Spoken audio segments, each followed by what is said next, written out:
good. Well, you can see all the pictures. Yeah. You can try to open it. Try to open it. Some of my pages did that too. Sorry? All right, I'd like to welcome everybody to Planning Commission meeting tonight. We're going to start off with the Pledge of Allegiance. We've asked Commissioner Anderson if he would lead us.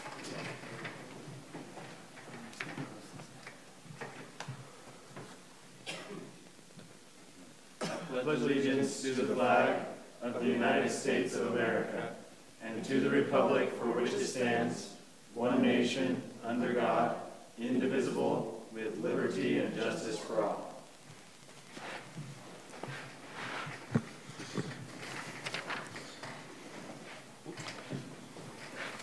Start out of yours. Thank you. All right, let's have roll call. Start with Commissioner Steele. Sandra Steele. Chris Karn. Brian Chapman. Kirk Wilkins. Ken Kilgore. Troy Cunningham. Bryce Anderson. City staff. Nicolette Fike. Oh, Dave Stroud. Where are we going? Norris Shepherd. Gordon Miner. Kevin Thurman. Gotcha. Sounds good. All right, let's move on to item number 3. This is public meeting, and we have set aside some time for ideas and thoughts that are not public comment in our agenda. If anybody has any of those, we invite you to come forward and keep your comments to about 3 minutes.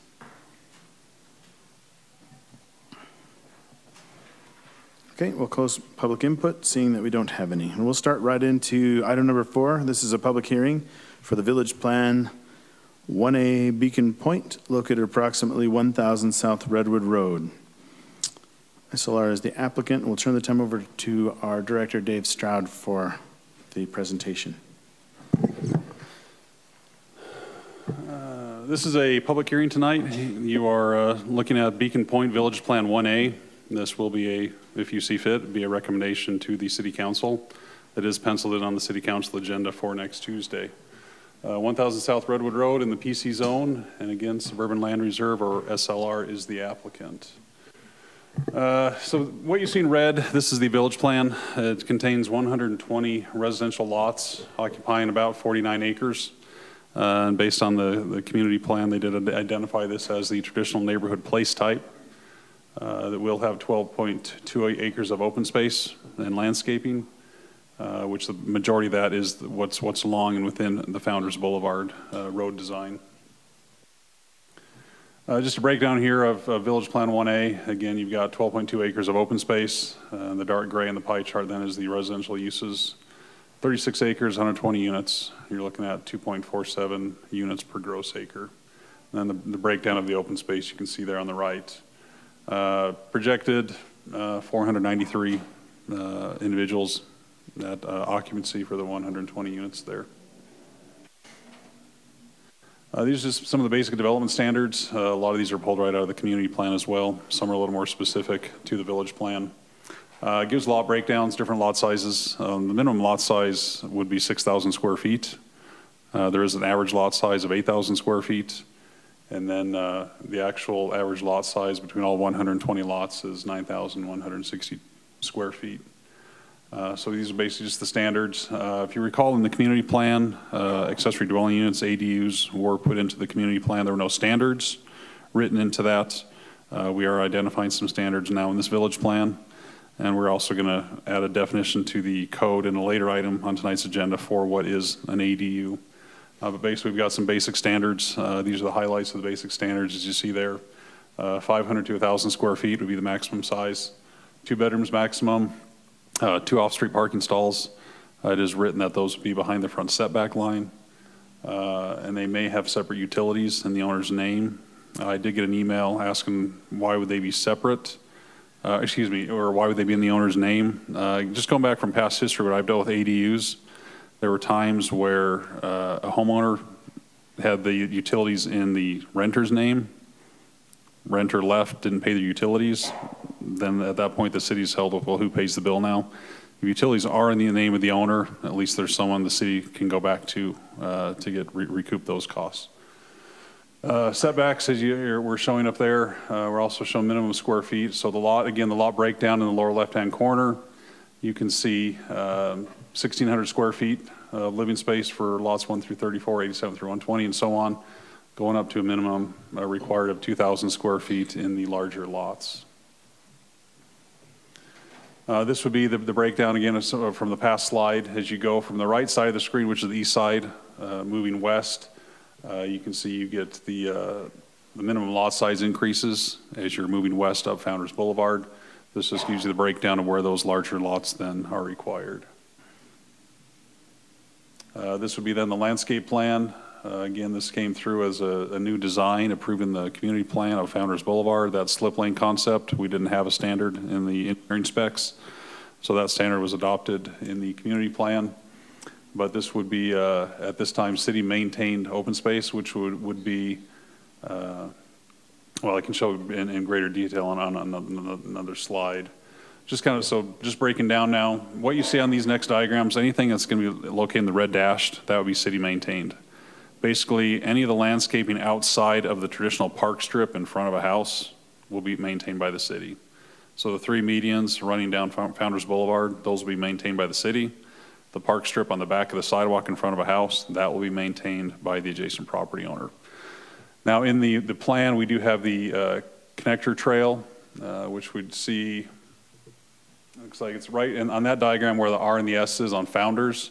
That connector trail runs north-south. It'll connect to the existing trail in the development to the south, and we'll connect up to that large city park in the future, just directly north. The city will maintain that landscaping as well, which is what this diagram is showing right here as far as the landscaping. Then basically your standard block design, again, those things in the red box will be maintained by the city. Outside of that would then be maintained by the adjacent property owner. This then would be where Founders Boulevard stops, makes the split, and right to the east of the special project site. The vehicular plan, I did include the note here. Obviously, there's a requirement that more than 50 units, there has to be by fire code a second access. So talking with Chief Campbell the other day, his suggestion would be to do a 12-foot all-weather temporary connection to Pondside by the existing LDS church. You can see where the arrows are. That would put that, would allow that to meet that fire code for that second access. There'd be signage as well. This is something we've done up in Mount Saratoga as well. They needed a second access. It's a temporary all-weather surface there as well. But they have put signage, or will put signage that says this is a emergency vehicle access only. And we'd have those signage on both ends of the temporary lane. Again, the cross section for the Founders Boulevard, just identifying the different lanes, the landscaping strips and whatnot. And then the motion would be, staff would recommend approval onto the City Council with the findings and conditions. And of course, you do have the option to continue or deny the request as well. Thank you, Director Stroud. Is the applicant here? Would you like to come and join us?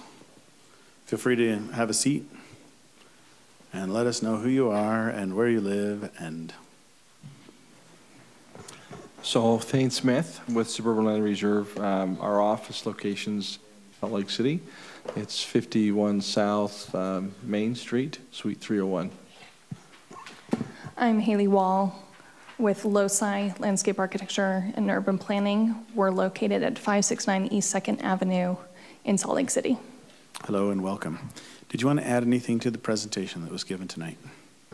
No, David did a fine job. He did a great job, so we're good. Okay. We're here to answer questions. Perfect. This is a public hearing for item number 4, so we will open up public comment on item number 4 at this time.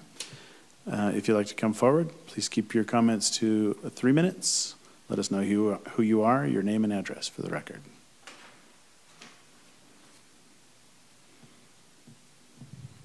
Sometimes they just ease into it, but okay. Since we don't have any public comment, we'll close our public hearing and open up our comments to the Planning Commission. Who wants to go first? Okay.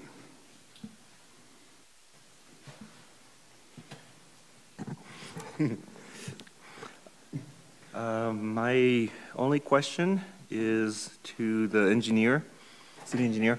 On your engineer staff, there was a comment made that you would recommend a condition about comments from a subsequent thorough review be complied with.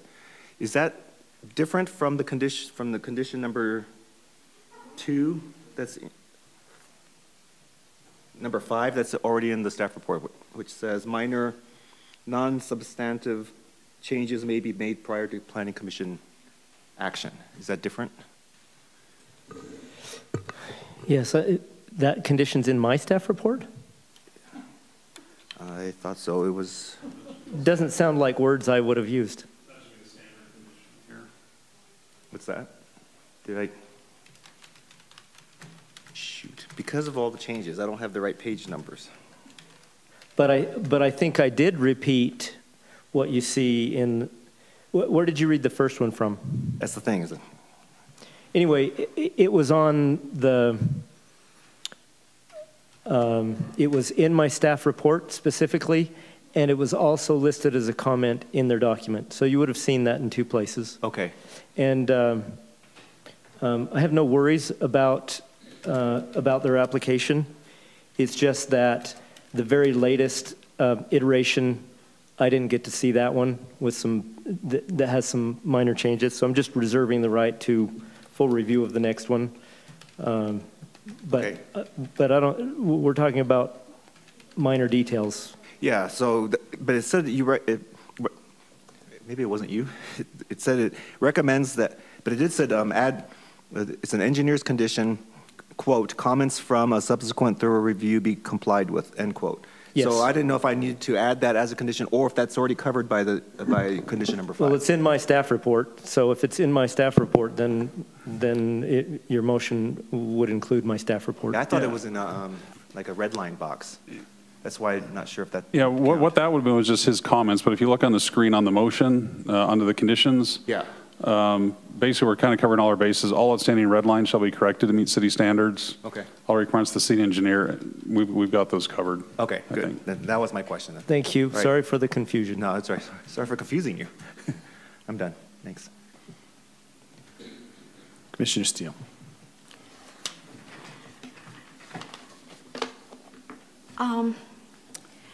On page 13, under the spatial hierarchy, there's a suggestion for front yard treatment, which includes low fencing. And then on page 16, you have that front yard fencing is not allowed.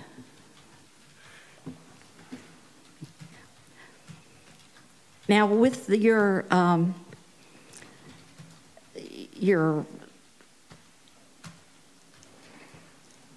the style of homes that you are putting in, a white picket fence in front would really set things off.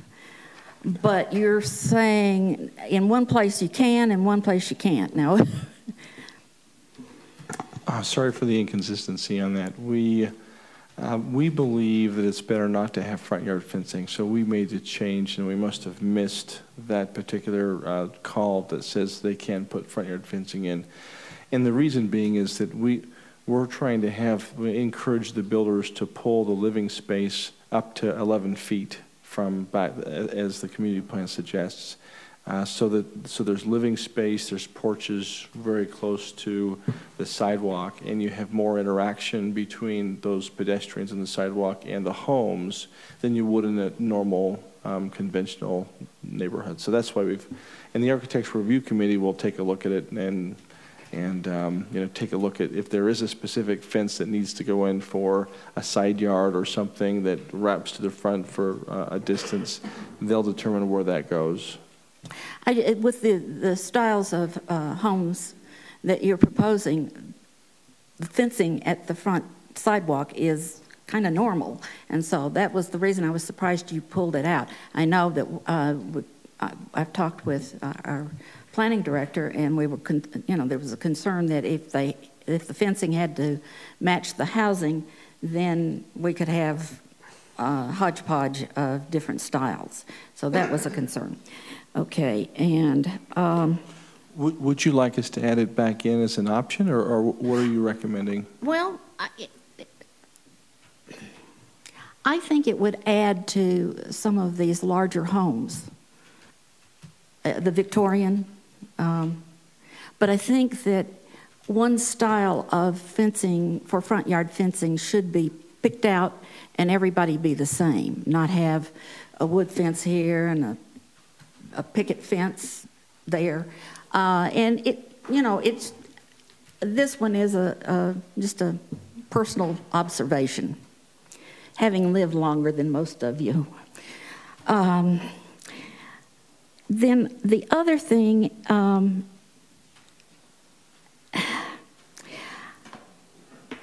let me pull it up. It's in your premium lots will have the, and it's restricted to the premium lots, that will have the neat architecture. What do you foresee for the other lots? Oh, well, there were only, if you look at on that plan where it talks about those special lots, okay, page 14, there are the World Wars. Where's the other one? It's the... Okay, I see where it is now. It's the one with the cross by it. That I couldn't see. Yeah. Because it's so light. Okay, and so the rest of the houses will either be the classical or picturesque or Victorian. Correct. And we won't have any modern ranch styles or that sort of thing. That's when you say modern. Well, like a 50. Do I want to say 50s ranch style? 1 story, 1,200 square feet. We're trying to discourage conventional homes that you've seen with just a regular, wide rambler with garage on the side. We're encouraging more heavy architecture with porches, garages set back. So it may be a 1,200 square rambler, but it's not going to be one that maybe you would have seen built in 1970 or 1980. Okay. You'll probably, it would be more like you would have seen in the 1940s or more so. Okay. He mentioned that there was a post-war modern one in the lower right-hand corner. Yeah, right, with the post-war modern. So that would be an example of a modern sort of look. Have you ever heard the song, the Ticky-Tacky, All in a Row? That's postmodern, or post-war. There was a song about it. And so that we don't want to see. Well, what we've been doing is we've been working with builders. Now, these pictures that you see, I just want to disclose that I hope you'd understand that these won't be reconstructed, because these probably wouldn't meet building code today.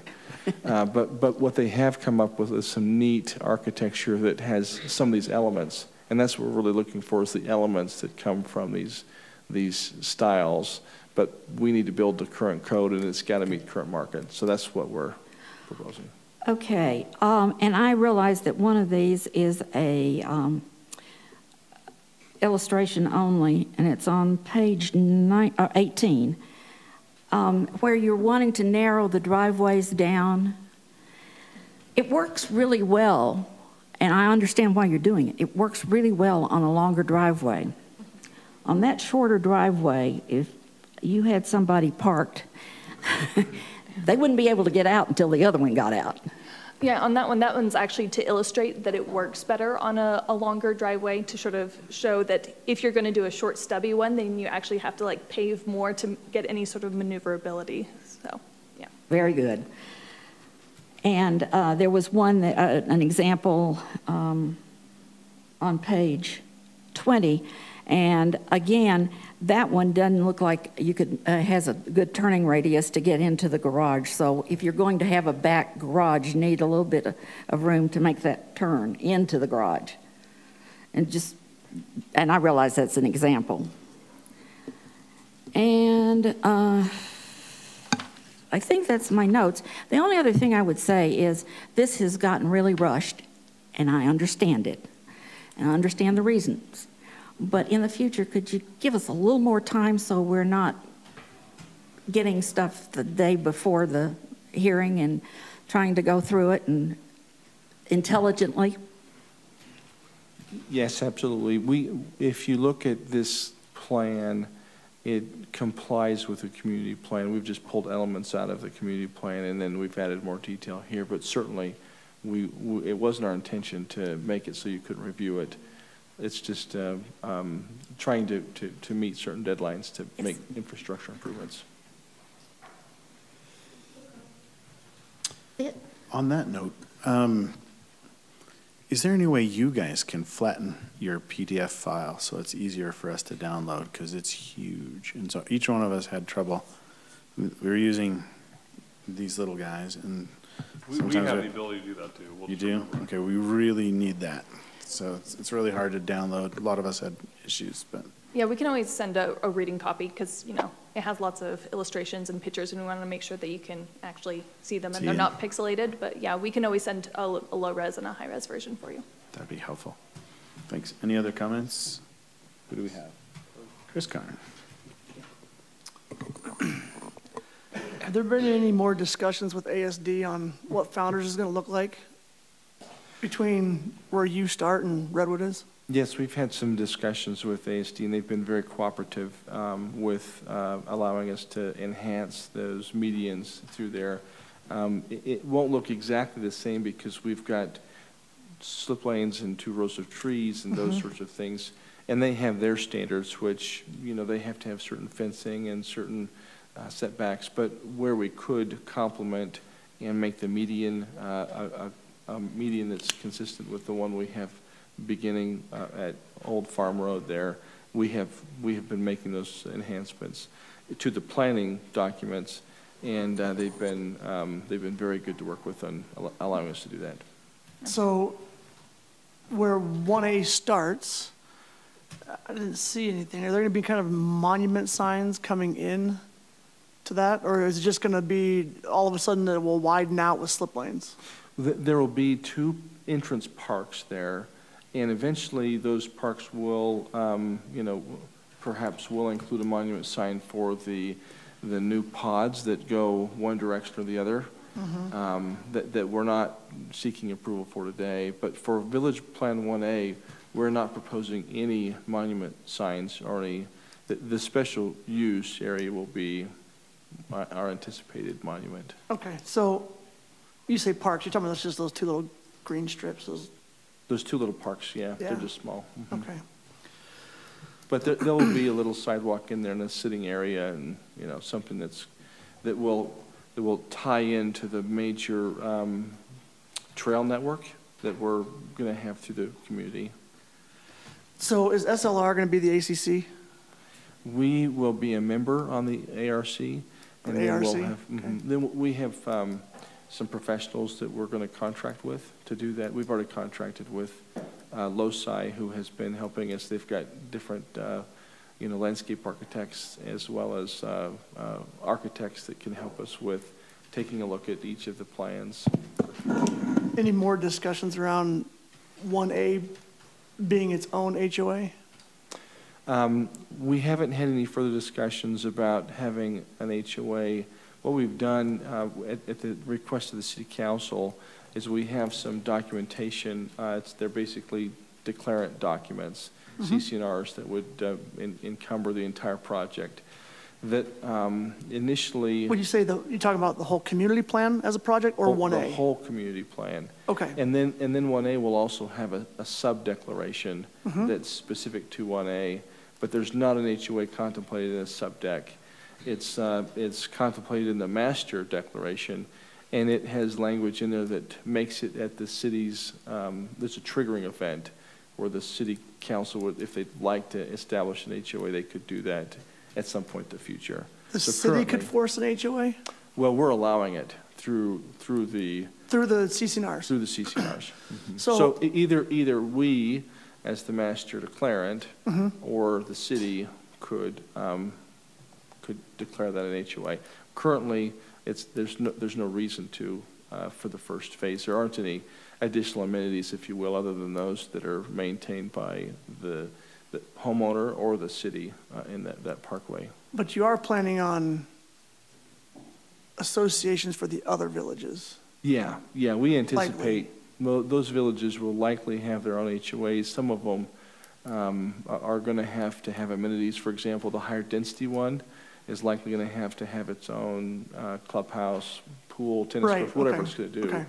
But we've That's down the road. specified 3.5 acres in that one that they're going to have to build out and maintain. So that'll have its own. And then the others we anticipate will build additional open space. In fact, as we've been discussing with builders, they're suggesting that they need to have, additional amenities but they want to create the environment within their pod of a certain housing style, certain housing type, and the amenities would go with those. So the way that this Village Plan 1A plats are being designed is that those lots that back onto the pods, the development pods behind them, they can be included into those pods with ease.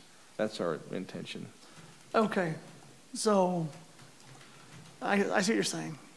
So Village 3 could incorporate people in 1A, just Right. bring them in on the Right. backside. The one that, the lots Yep, adjacent. okay.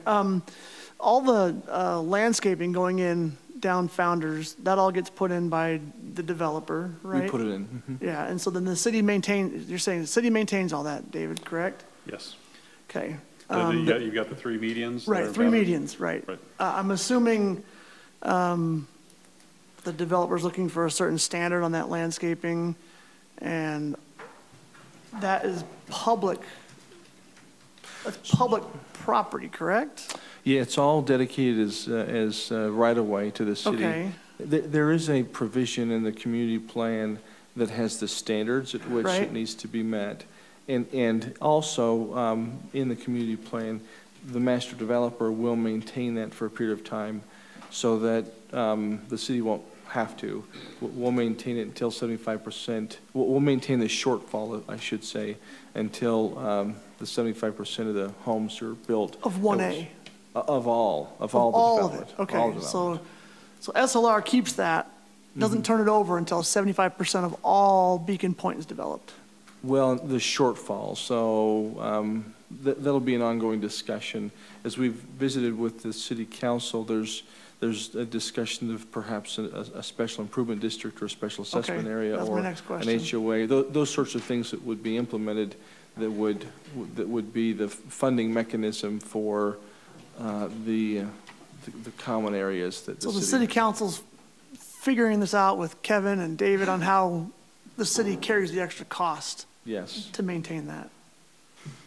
Okay, all right, that's, you've said you started talking to builders or builder. Are you thinking one builder for all of 1A, or are you looking No, at currently- individual sites? We went out for RFP in December and we received many. Many builders were interested in building here. Currently, we're negotiating with 4 of those builders, and we really like about 6 of them. And so we understand if one of them drops out, we'll hopefully get one of the top 6 in there. So we're thinking maybe 3 to 5 total builders there. For is what 1A? For 1A. Mhm. Okay, With a model complex, with requirements that they, meet architectural standards, Sure. all those things. that's all I got. Thank you. Thank you. Other comments? Okay, I have a couple questions. This is with regards to the accessory dwelling units. Was it, well, let me ask this question first. Is it a requirement that the owner maintain the property as a primary residence? That's a good question. What we've done is SLR didn't propose the ADUs. SLR was asked to include ADUs as an alternative into these documents. And so we have complied with that and have said, yes, we'll allow those. We haven't defined those standards. We've been working with staff, with David and his team, to come up with the right standards so that we can put them into this area. So I don't remember can't read that because I don't have my glasses on, so. I don't remember if the owner has to be in the primary unit or in the accessory dwelling unit, but they have to be in one of the two. It talks about them being in the primary, but, We said that was the intention. Okay. We didn't want to necessarily stranglehold there because, you know, in an LDS community, missionaries going off for short periods of time, that might be a little bit of give area there, but that is the intention, that the owner is on premise. so you don't, what I'm concerned with is if there is an owner not occupied, you know, let's say that the whole property is rented out. You're not allowing that? Is that part of the code? or Yeah, is no, it- it would have to be owner occupied. Which one the owner lives in doesn't matter to us. The owner is still on site. Only in the event that there is an accessory dwelling unit. Correct.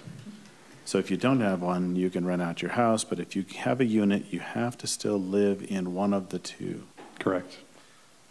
Interesting. My only concern with that, and we can, we're writing that into this code, whatever you'd like to have us write in there. There are laws that allow people to rent their home out, whether or not they live there. Right.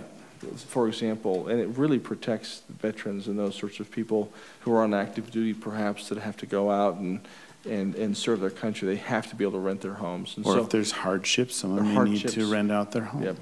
But we can control what we can control, but ultimately, you know, the state and federal laws are going to supersede what we place as an obligation here. But our intention is to have them owner occupied. Okay. And how can you enforce that? Just curious. We point them to the documents and we let them know that's the expectation. Okay. Because I wasn't even going to there. I didn't think that you could control that, but in the event that you could, I can see a lot of complexities with the accessory dwelling unit. If I'm renting out that unit and I'm the landlord, I don't want those utilities in my name, and they're handled through a lease agreement. And normally, utility companies will look at that lease agreement and see when it ended and say, this is when your liability for those utilities ends, and it falls back to the owner after that point. I personally wouldn't want to lease out an accessory dwelling unit, which I don't have now the right to occupy or to go onto that premises because I've given up that right for money.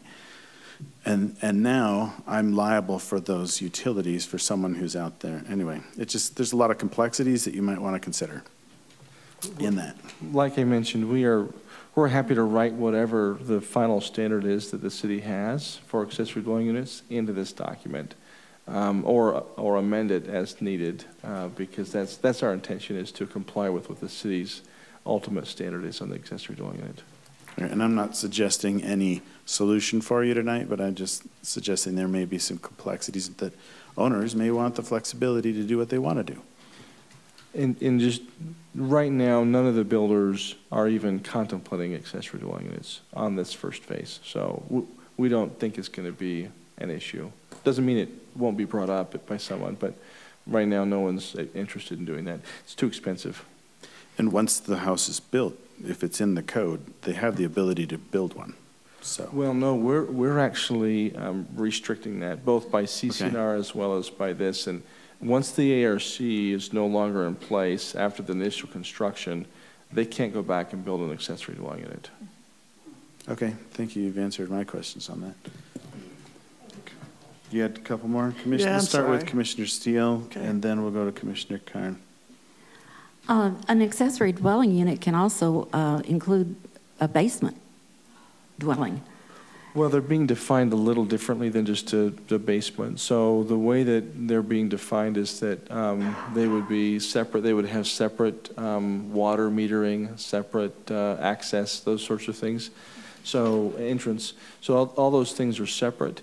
The way that we understand it currently. And so it wouldn't include a basement. You could have a mother-in-law living in your basement and not ever have to worry about accessory dwelling unit regulations. That's something we're going to have to visit later on tonight, I think. But we'll comply with whatever, the city would like to write in that portion of the code. I think I brought this up last time. They may not have an answer to it. If you're recording CC&Rs on the entire property, how are they enforced if there's no HOA in place? So you're Well- telling people you have to maintain this standard in your yard, on your house, without an enforcement arm. Who makes them do that besides their neighbor? So during the declarant control period, when we are there, we enforce that Okay. through a number of mechanisms. The first one is we have builder contracts that we require the builder to do certain things and maintain it in certain ways. Once they sell it to the third party, we are still there, and we're going to be, if someone puts a, pink something in their front yard or something that's just not appropriate, then we'll be asking them to do it, but because we have the right to enforce it as well. So you as the master declarant Uh-huh, have enforcement power. yeah. Will your CC&Rs have specific penalties called out? No, other than, the only thing we have is, for example, and I'll just use this as an example, say somebody builds a house and then goes in and adds on to it something that without our approval, and they try to get away with it. We could go and, whatever it is, a yard piece or some sort of landscaping that wasn't approved or something.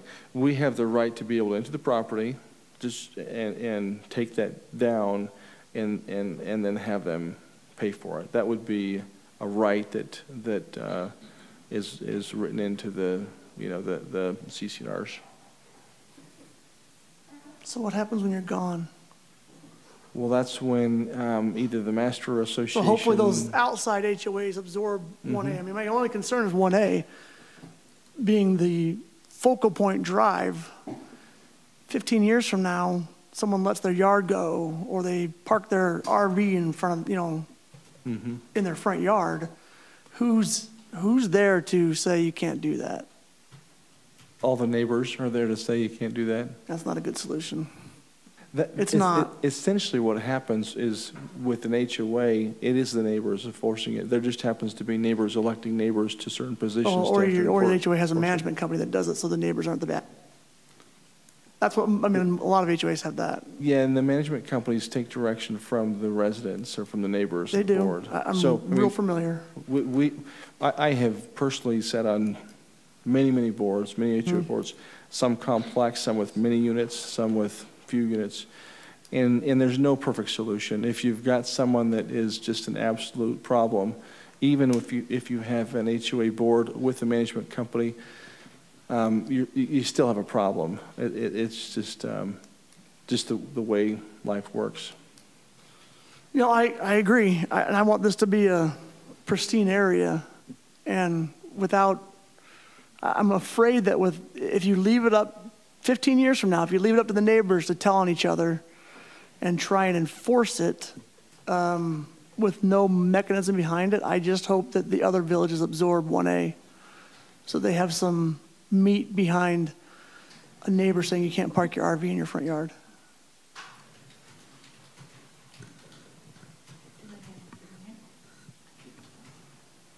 Well, they could have every single rule in the book in the CC&Rs, but if there's no one there to enforce it when the declarant's gone, then there's nothing behind it.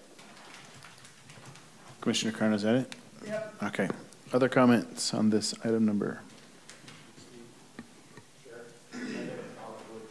I hope you would. I was going to ask, there are patches of streets in this city. I live on one that does not have an HOA but has CC&Rs. What's your recourse? But that's probably not what you wanted to address, but. It's on. Is this on? Okay, it's on. You're on. Yeah, you're just basically you're putting that back on the city for enforcement of different laws that we might have. One being that we don't allow RVs to be parked in the front yard. So yeah, that's a burden that's being shifted to the city, as well as the maintenance of these large medians. That's a burden that's being shifted to the city. I did want to, and that's of course your decision, and that's within your discretion to approve that or not. One of the things that the applicant needs to be aware of is under the new law, with respect to small cell wireless facilities, because the right-of-way here, you're including those slip lanes, they're going to be wider than 59 feet. So the new state law allows those small cell wireless facilities to be installed in that right-of-way, including standalone monopoles. So the small cell wireless facilities, they attach to street lights and traffic lights, but telecommunication providers can also install standalone monopoles. You're opening the door for the opportunity for these monopoles to be installed along this beautiful parkway, which is fine, but everyone needs to be aware that that's what we're potentially opening the door for, and there's nothing we can do. Because the width of Founders? Exactly, yeah. So the law says if there's a right-of-way that's adjacent to residential structures that's 59 feet or less, we can say no to those small cell wireless facilities. If it's wider than 59 feet, even in a residential area, there can be a standalone monopole that's up to 50 feet in height. So I don't know if this is going to be littered with those, probably not. At most, there's going to be one. There's also maybe two, but there is a requirement for co-location of the small cell wireless facilities on that one monopole, but it could potentially be an eyesore, but that is something that be just full disclosure that that's what the state law allows, and that may cause some problems in the future. It's not guaranteed. Like I said, I don't think they're going to be littered up and down this boulevard, but it is a potential risk of making that wider than 59 feet. Thank you. And just, we have talked about that a little bit, Kevin, before. This roadway was always slated to be either a collector in size, which would have been putting it over the 59 feet, or arterial at one time it was scheduled to be. So it is scheduled currently as a classification as a collector roadway. So we would have had that problem either way, whether it's this slip lane boulevard or just a normal collector. But I need to continue to visit with our attorneys on how we can get around this to avoid that, because we don't want them to put small cell phone towers in the middle of our boulevard. So, all right. Any other comments? Okay, I'll entertain a motion. You do it. I move to recommend approval of the Beacon Point Village Plan 1A with the findings and conditions in the staff report dated February 28, 2019. Motion, Commissioner Karn. Do we have a second? Second. Okay. Who was the second? We have a second. Okay. Commissioner Kilgore. Any question on the motion? All in favor? Aye. Any opposed? Motion passes unanimously. Thank you for your time tonight. thank you very much.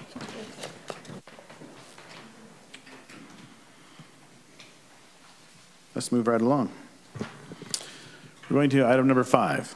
This is a business item, preliminary plat for Star Haven located at 400 West, 1500 North. Ken Evans is the applicant. And we'll turn the time over to Nora Shepard, our senior planner. Is it moving? It's blinking. There we go. You're set. Good evening. This is an application. It's not this application. It's this application. As you will recall, last year, about a year ago, the city council rezoned this property owned by Ken Evans to R110 and R19 and rural residential. And that's R110 and R19 are low density residential zones, and then rural residential is considered very low density with minimum lot size of an acre. A development agreement was approved by the city council and has since been executed. And these proposed plats are consistent with that approval and with the concept plan that was shown at the time. So there are actually 3 plats that are involved in this. There's the Star Haven Estates, which is the 6 single-family lots that you can see on the little cul-de-sac. And then there's Star Haven Villas, which is 51 footprint homes, which is around the Circle Road. And then there's one remaining lot that is where the Evans' house is now. And they plan to keep. I did switch on the screen here before. Now try. There you go. Okay. Okay. And then his lot, the remaining lot is 2.13 acres. And you can see from this chart that everything that he's being applied for is within the densities that are allowed in the zones. As part of the Star Haven Villas, there are a number of amenities that would be available to Ken and his family, or whoever ends up buying that property, as well as the 6 lots in the estate subdivision. And those include amenities such as the putting green, pickleball courts, bocce court, horseshoes, covered patio, fire pits. There's some benches and trash receptacles and those kinds of things as well. And this is subject to Section 1919 of our development code, which talks about open space and amenities, and it does meet the requirements of 1919. Trails was a point of extensive discussion during the Planning Commission and the City Council discussions on the rezone. And they are specifically addressed in the development agreement. And what's on the right of this slide is the exhibit that was actually attached to the development agreement. And it required, where we ended up with it, is required that there be a 400 West concrete trail to be improved by adding 5 feet to the existing sidewalk. So that's on the other side of the street. But that's where it is right now. And so the City Council felt, rather than being redundant, that they wanted the existing sidewalk to be widened. So they've agreed to do that. And that involved an agreement with Intermountain Healthcare, which was it Intermountain or U of U? Intermountain Healthcare, which they received and we have seen, and it's all executed as well. And then the frontage along Crossroad Boulevards, they're required to install and maintain, which is normal. And then there's that little tiny orange or yellow triangle piece. And there's still some confusion about who actually owns that, whether we own it or whether UDOT owns it. We don't really know. But we're trying to straighten that out. There's a condition of approval that talks about that and says once we figure out there's still, if the city owns it or if UDOT owns it for that matter, the applicant is required to improve it and maintain it as well. So you have options. You can forward a positive recommendation to the City Council with these conditions. There is an added condition. Condition number 4 is added from your staff report. And it is a standard condition that's right out of the code that just says 2 separate means of vehicular access onto a collector or arterial shall be required when the total number of equivalent residential units served by a single means of access exceed 50. So before they can move beyond 50 units or units and lots or whatever combination, they would have to install a secondary access. Standard condition, but for extra emphasis, we think it's a good idea to put in there. And then you may also continue and ask for additional information or forward a negative recommendation to the City Council. Any questions? We'll get there. Ken and Paul? Thank you for your presentation, Nora. There's also no public hearing required anymore for plats, but we did have public hearings and input during the rezone stage.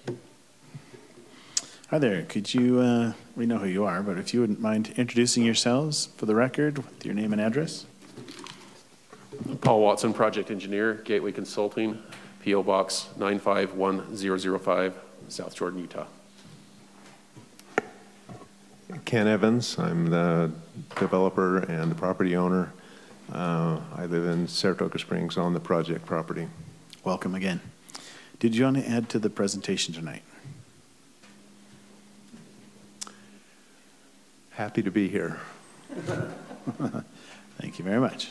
Okay, this is a business item, so we're going to open the time up to the Planning Commission for comments. Commissioner Steele has given me the eye. Would you like to go for it? I'm not giving you the eye, I'm giving somebody else the eye. Oh, good eye. Did you want it? Who wants it? Ken buzzed in. Ken. Commissioner Kilgore, please. Since this is an administrative action for the Planning Commission, I'd just like to ask the applicant, are you willing to comply with all the conditions in the city planning and engineer staff reports? Yes. Okay. I have actually one question. Could someone explain to me the issue about the second access? It was on it's the drawing of the streets.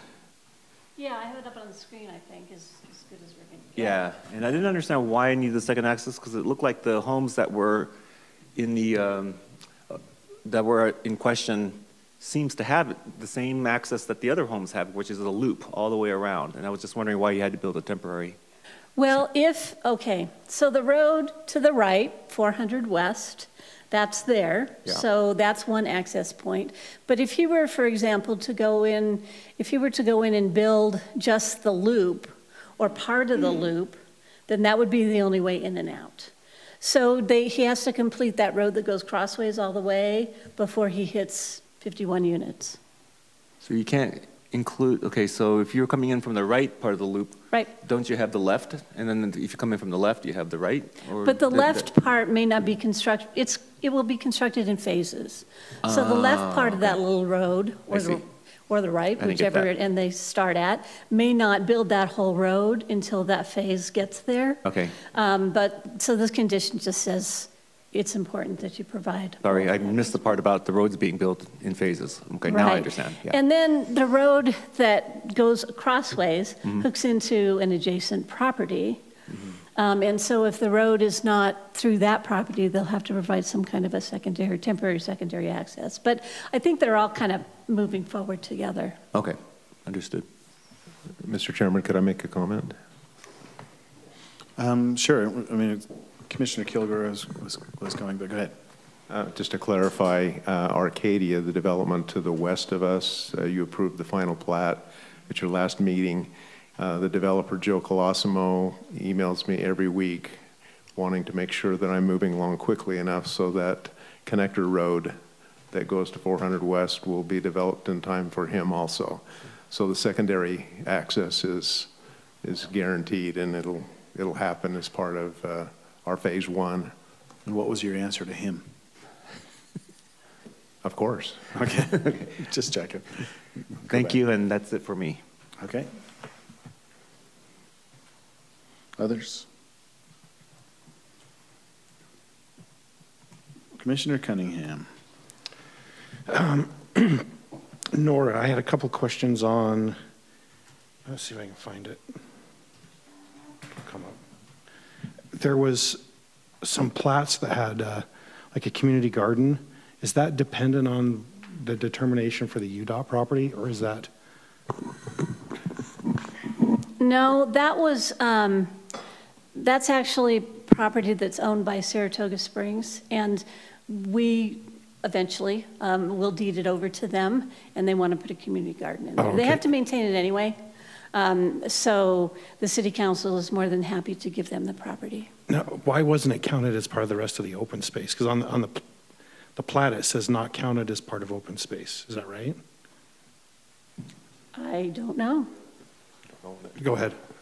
Hi, Paul Watson. So we didn't count it as part of our density because we weren't quite sure who owned it at the point. So we wanted to make sure that we still had the requirements inside of our development. And so when that comes online, after we find out who actually owns it, that's just really bonus open space. Okay. The other question I had was, there's like a loop, I think it's a trail, but I had a hard time determining what that loop was down. It's towards the bottom of the picture down here. And my my document crashed and closed, so I can't So tell do you picture. mean the little The little hook down at the spur? bottom, yeah. And it looks like there's a trail that goes around the retention pond. Is that what that is? That is an access to maintain the retention pond. Okay, so it's not a trail? No. Of any kind, okay. And that's something that we require everybody to provide, so that we can get access to our retention basin if we need to. Okay, that's all I had, thanks. Commissioner Steele. When you were here before, you had indicated that you would be doing a in lieu of fee for the 6 lots for open space, and now you're allowing them to use the space. And I asked for it one way, and now I'm rethinking it, and you've not provided anything for children. And as an over 50 person, I really don't want to hear kids out there yelling and screaming, and I don't want to be out there trying to play bocce ball and have one of them come running through full tilt and knock me over. So why did you decide to do that? To have the 6 lots be able to access that?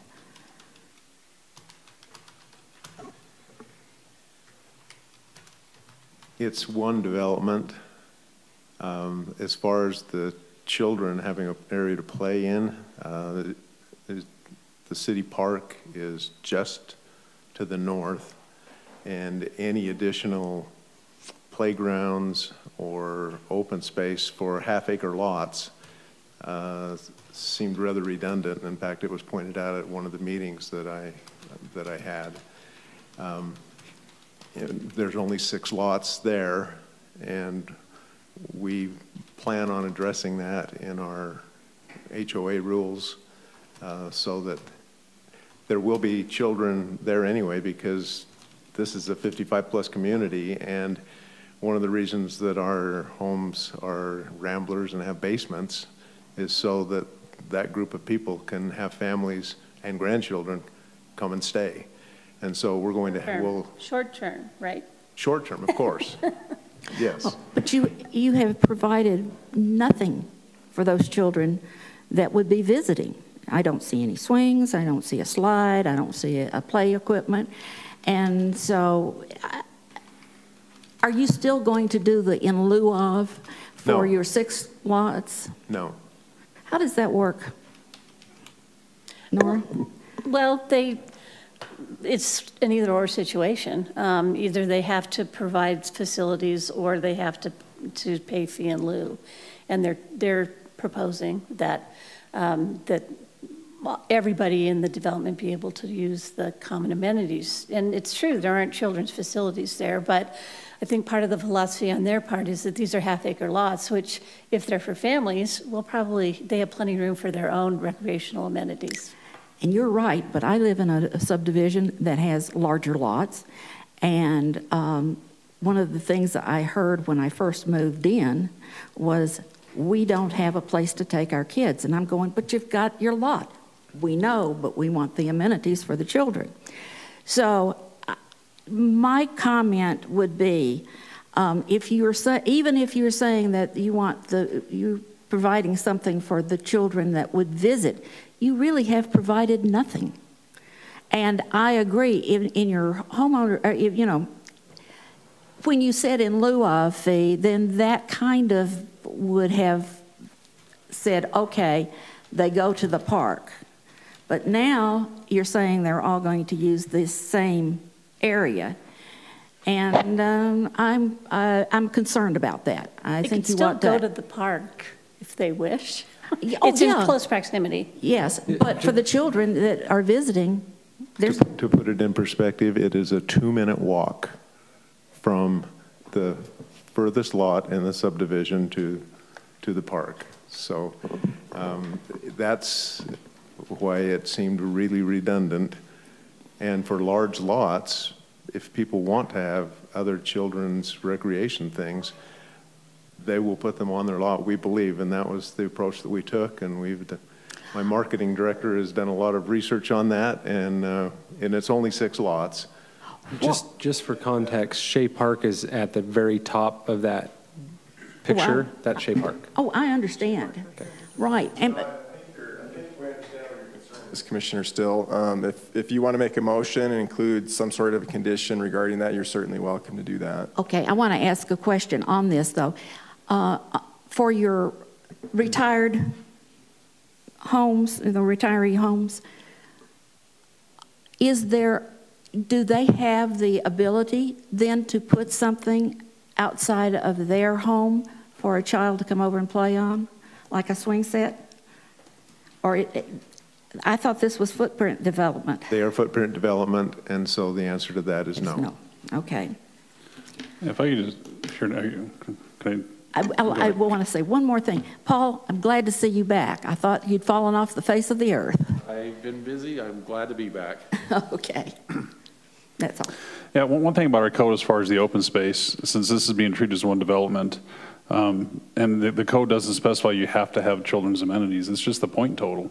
And however you arrive at that point total, or the opposite end of the spectrum, say you do 100 lots, you could do a payment in lieu on 100 lots, not have any open space. Right. There's some size restrictions on some of the things that apply, but in theory that can happen. Of course, that fee would go towards the city for parks.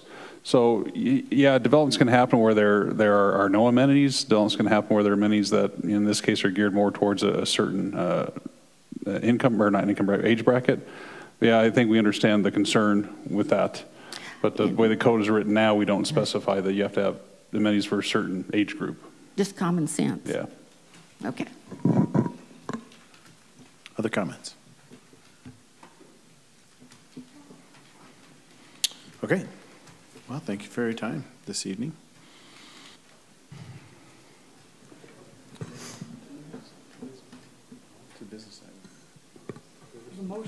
Okay. I'll entertain a motion. I move to forward a positive recommendation to the City Council on the Starhaven preliminary plats based on the findings and conditions and subject to the conditions in the city and engineers staff reports. We have a motion from Commissioner Kilgore. Do we have a second? Second.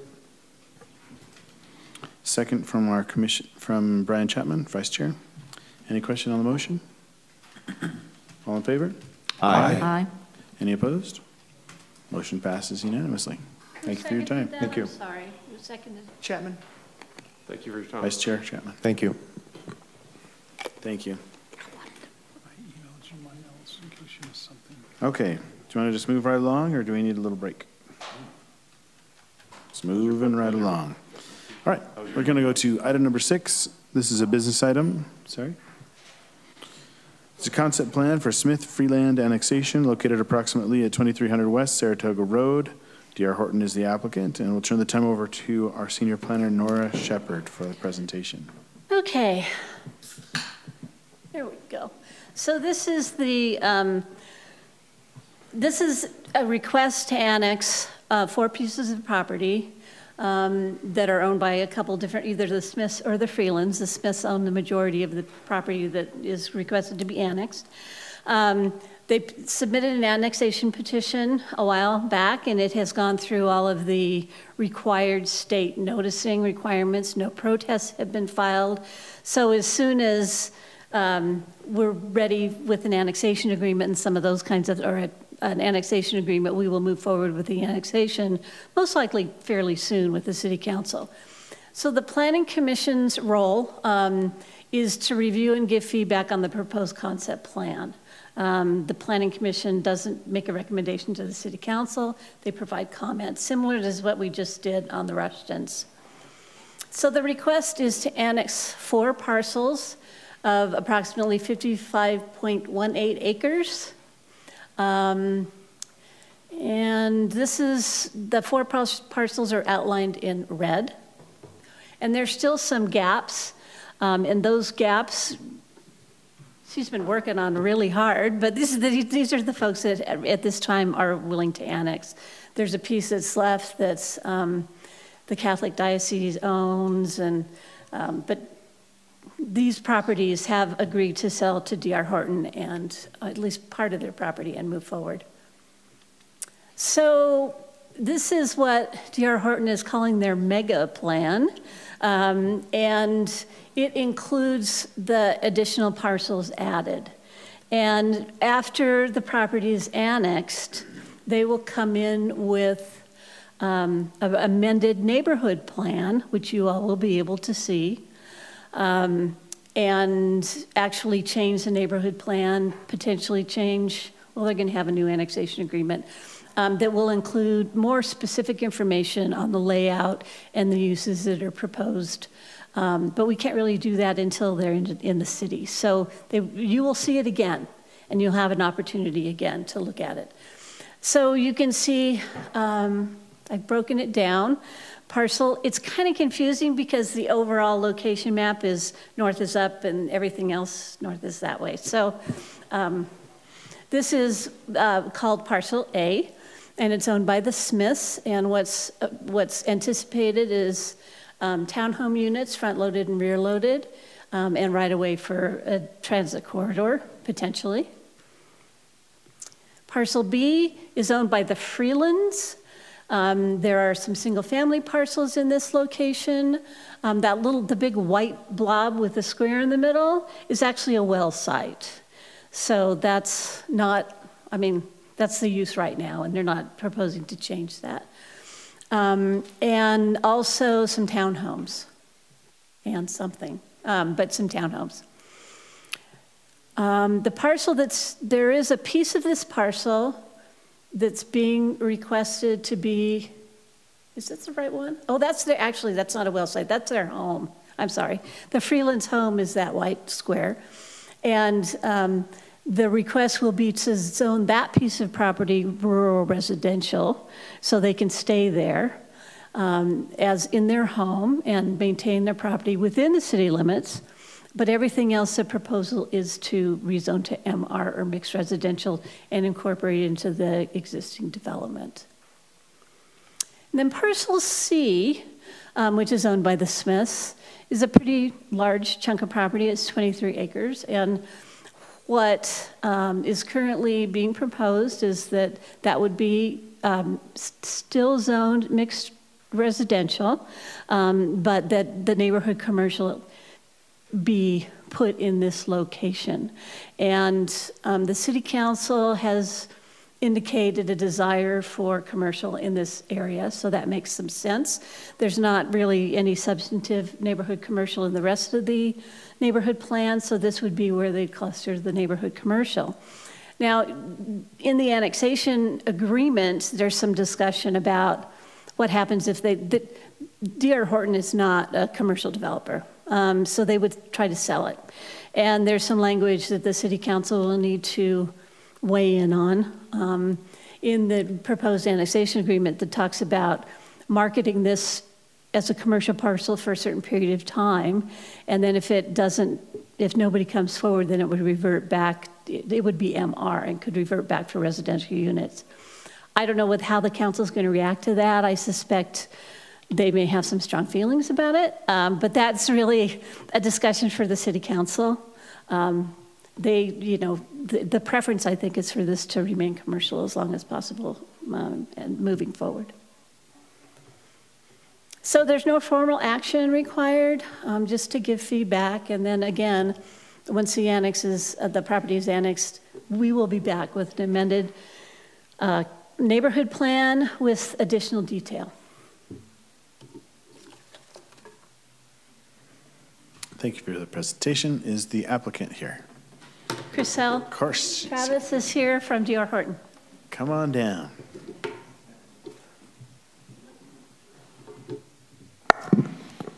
For those of us watching at home, could you introduce yourself? Chriselle Travis with D.R. Horton.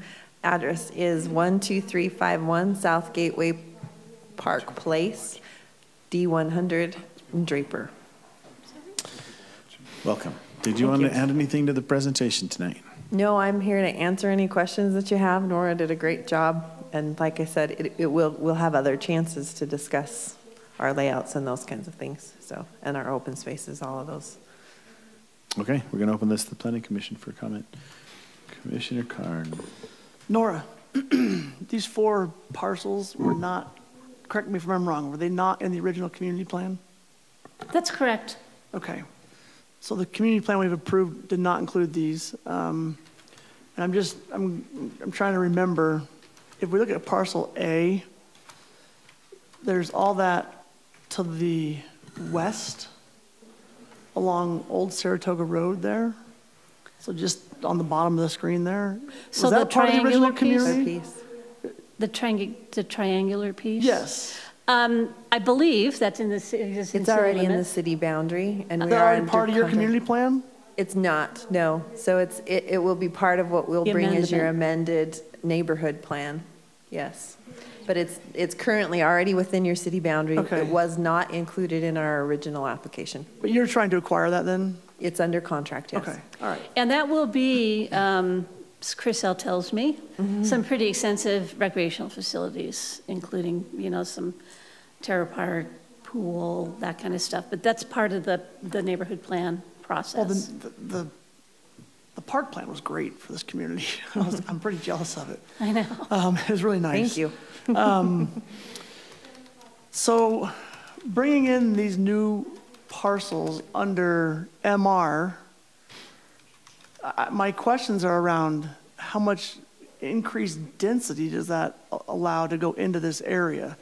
Specifically in the parcel, what are we calling the one that's all the way to the north? C? D? Yeah, this one, is that? C. C, okay. Or, yeah. Yeah. If that's blocked off, so you're talking about doing an MR zone on the bottom part of it or the very western part, but then the rest would be commercial? The whole thing would be MR zone. Commercial. With Yeah, the- that's all. because the MR zone includes commercial in it. Correct. Yes. Right. Okay. Why, I don't remember the answer to this, but why isn't there any neighborhood commercial along the transit corridor? That's a good question. And there was a lot of discussion about that in the original neighborhood plan. And they did provide for some opportunity for some mixed use. First floor commercial, second floor commercials, living? Yeah. Yeah. But that's it at this So point. that can be in there, but there's no current plans for that. I mean, honestly, transit could be 30 years from now. Yeah, and it depends on how this development, how it builds out and the timing on the corridor and all those kinds of things. And they can always come back and do an amended plan. So I would voice my concern to the city council on that commercial space to maintain that as long as we can and not just to fill it up with more front load, back load townhomes. If anything, it would need to, in my opinion, be more single family with real lots, it's 10,000 square foot lots instead of packed in housing. But that's all I've got. Just for efficiency of this meeting, you can just second that from my Okay. comments.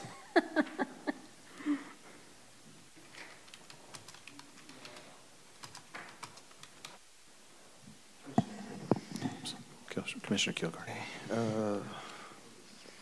I have only one question to the staff, if I could read it. Oh, just wondering if the annexation, will it cost the city any extra expenses with regards to providing water or sewer services, or since it's all already close to the other incorporated areas, that it doesn't really cost anything extra to the city at this point? It's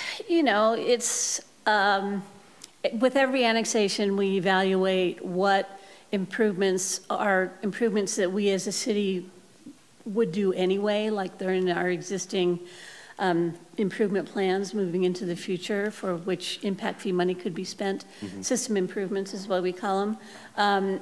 And what improvements are required because of the development itself. And so the development itself is required to provide everything that they create the impact on. Right. And then if we want to enlarge a water line or, add to a sewer lift station or something that we were going to do anyway, but we're upsizing, then it's a sort of a shared arrangement. Anything higher than what they would do just for their development, the city pays for with impact fee reimbursements usually. He's the expert on all this, but that's what annexation agreements generally do, is they set forth agreements as to who does what. And then the next step beyond that, we enter into a reimbursement agreement. Talks about what expenses are reimbursable for the infrastructure that's put in. Okay. We're treating this property like any other property that was in the city. We've already master planned for this infrastructure, added to our impact fee facilities plans. It's all planned out to service this property for this density. I think what you're getting at is sometimes with annexations, you can't address things like that. And as part of this exchange where we give something, zoning, density, annexation of the city, a developer agrees to do certain things as well. We did agree to do some of that with the original annexation agreement. That isn't the case here. It's pretty much just treating it like a regular development. Okay. Gordon could probably speak a little bit more about how we've built into our plans, our master plans, our capital facilities plans, our impact fee facilities plans, how we've built that in to service this property. That might be, it might be interesting discussion at some point if the Planning Commission has a slow meeting, is to have Gordon kind of talk about, and maybe Jeremy kind of talk about the process we go through to decide who pays for what and reimbursement and that kind of stuff. Not that those decisions are yours, it Right. really lies with the City Council, but it's really, I think it's really interesting. Yeah, I think it's interesting. In this case, I was just asking, I figured since they're smaller and they're really they are ostensibly, they would be part of your community plan already. And so all the sewer lines and water lines had already been considered. Yeah. So I was just wondering if there are any extra costs, but apparently, or it sounds like there isn't, at least not this for this annexation as well as with the city. They will be responsible for whatever impact that their project creates. And if there's infrastructure that's needed that services the area, that's master plan, that's built in our impact fee plans and our capital facilities plans. The North Shore annexation agreement, I believe, anticipated these parcels, correct? Or were they different? Some of these parcels were already anticipated in that agreement, where we agreed to annex them in and add that to the North Shore project, just as what's been proposed. Okay, terrific. Thank you. Commissioner Steele. Yes, Nora, do you have the map that shows the general plan designations? We have it on our iPad, but do you have it up there? I don't. Okay, well, then we have it in our packet if anybody has any questions about what I'm talking about. I'm concerned about, believe it or not, Lot 3. I've asked for neighborhood commercial, but this is not down in the neighborhood. This is off kind of by itself. And it's regional commercial abuts it. And it was, the general plan has about half of it, not quite half, indicated as regional commercial. And I honestly think that we probably are tying your hands if we said that that was neighborhood commercial, because that's too big a parcel to put neighborhood commercial. More often than not, that's 5 to 10 acres. So, and I realize if you're trying to put it in your neighborhood plan, but you're not going to build it anyway, and eventually it's going to be out anyway. I would be against designating that as neighborhood commercial, but I would advise to consider regional commercial. And if that's too much, then it's also got light industrial, which would be, I'm always asking for job creation. And so that would be my recommendation. And I'm sure that the City Council will have a fair amount of discussion about that when they're asked to actually apply the zoning. I suspect they'll go down that line a little bit. Okay. And we anticipate that. Yes. You're not arguing with me, so. No, and I agree. It is much larger than a neighborhood area would be. Our intent is to make it large so that we can attract somebody. We need to protect ourselves by asking for the MR zone, but we are open to any offer that would come in that would allow it to go commercial. We've had lots of realtors that would love to list it for us, but we're not having any interest from actual users. Well, I can, if it's regional commercial, I can see that it could be a big box at the entrance to our city. I can see all kinds of uses, and I know there are some of those uses that have been exploring our city at least. And we are working with David Johnson to open any possibility that would come this direction. Okay, thank you. Other comments from the Planning Commission? Commissioner Carn? Nora, that little piece of property just north of C, just that little small, right on the corner, isn't that the property that wants to do RV storage for the next couple of years? It's the one right on the corner? Yeah. Yeah. They have been annexed into the city, and the deal is that for 10 years, they're zoned light industrial to be allowed to have basically a vehicle storage area for a period of not more than 10 years. And they have to do some basic screening. They don't have to pave it, but they need a hard surface. That'd be like a gravel surface, right? Yeah, and Fenced. there's some fencing that's required within 2 years, something like that. And then either when they come in for redevelopment of the property or 10 years, whichever comes first, it will be rezoned regional commercial. It's a very unusual agreement, but that's the way it is. I'm just thinking long-term, if that's a commercial, that's a great little spot for a service station or something. Yeah, I mean, ultimately, it makes sense for it to be commercial. Yeah. Buy them out, yeah. I don't think you'll have 10 years of storage use there. No. That's a prime commercial. Yeah, and I've been talking with the owners, and I think they're looking toward other things for this property. Any other comments from the Planning Commission? Okay, so before we go on, I do have a question. Are there any other pieces of this that have not been put in place besides these three in order for you to execute your plan? No, well, not to be annexed. Everything else that we are considering is already within the city borders. So I don't know if Nora can flip back to the large plan.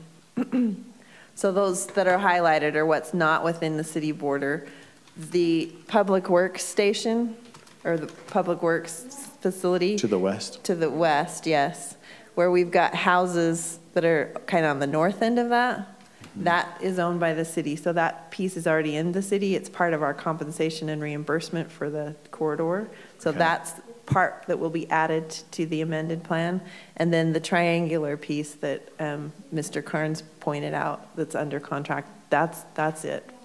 So you will also see in the future, along with, probably concurrent with, the amended neighborhood plan,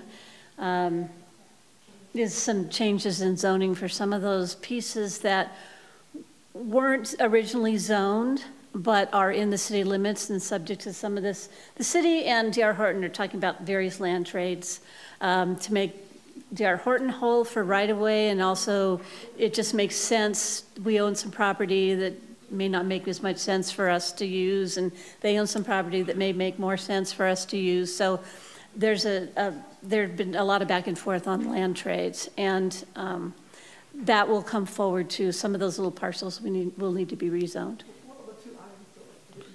Just a minute. Commissioner Kern, go ahead. Repeat that. What about the two islands to the east that are not part of the project? So yep, that one and the one to the south of it. The owners here do not want to come into the city, and this one is the Catholic Diocese property. We've approached both. You're trying.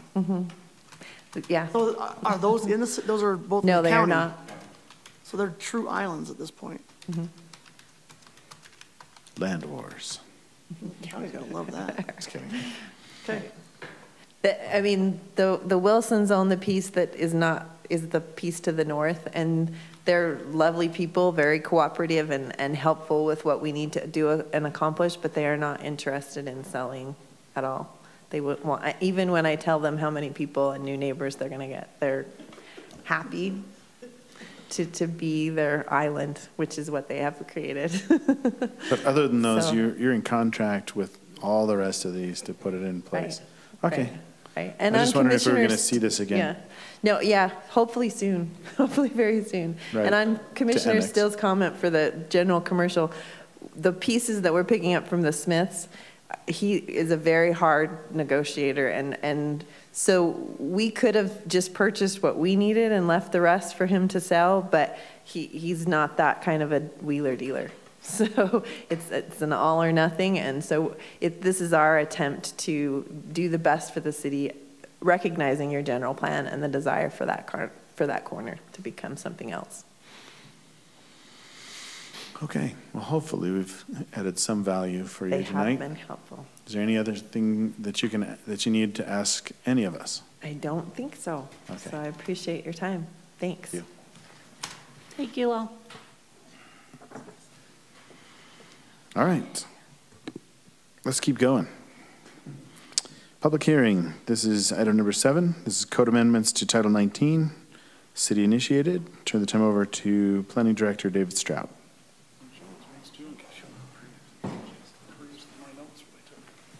Okay, thank you.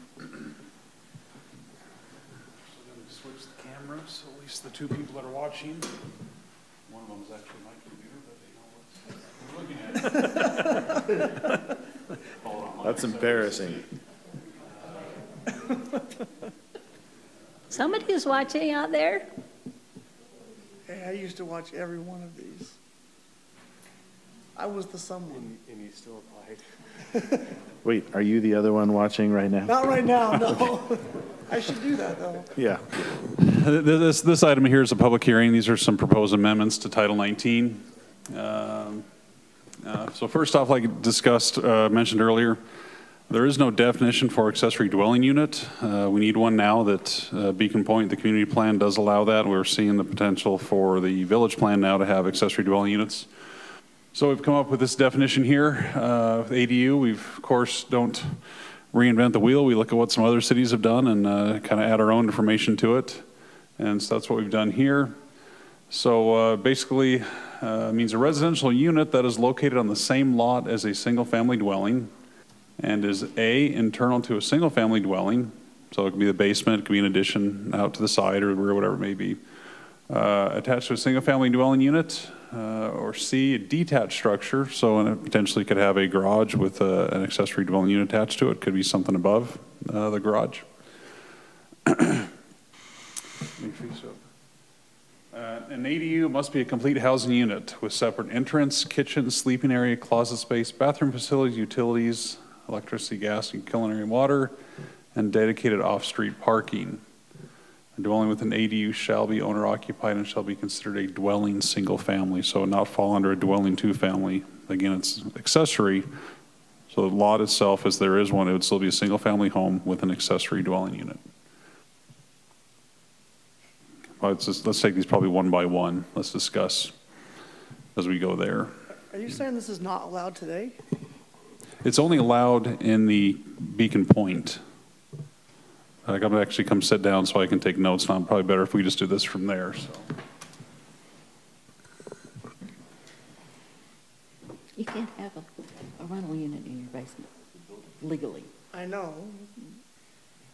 What about like So- a casita? Because I know there's homes that have like a casita. Commissioner Carn, before we do that, this is a public hearing, so, Director Stroud, how did Yeah, I you want haven't to go gone about through all this? of them. But actually, since it is a public hearing, let's just go through all of them. And then if anybody is here, we can have their public hearing. Then we'll go back and take these individually for what you wanna do? discussion. Yeah, that's probably the best. Okay, let's do that. The next item is adding the river meander corridors to sensitive lands.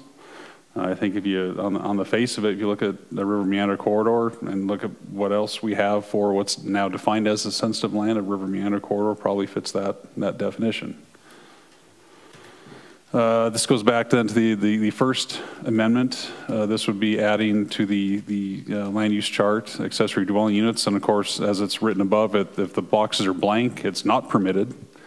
However, we do need to put the asterisks there to say, well, it is permitted, however, in the planned community zone if approved as part of a community plan. So it's still, the door is still closed for any other residential zone you see on here. Can't do it in any of those zones you see on the chart.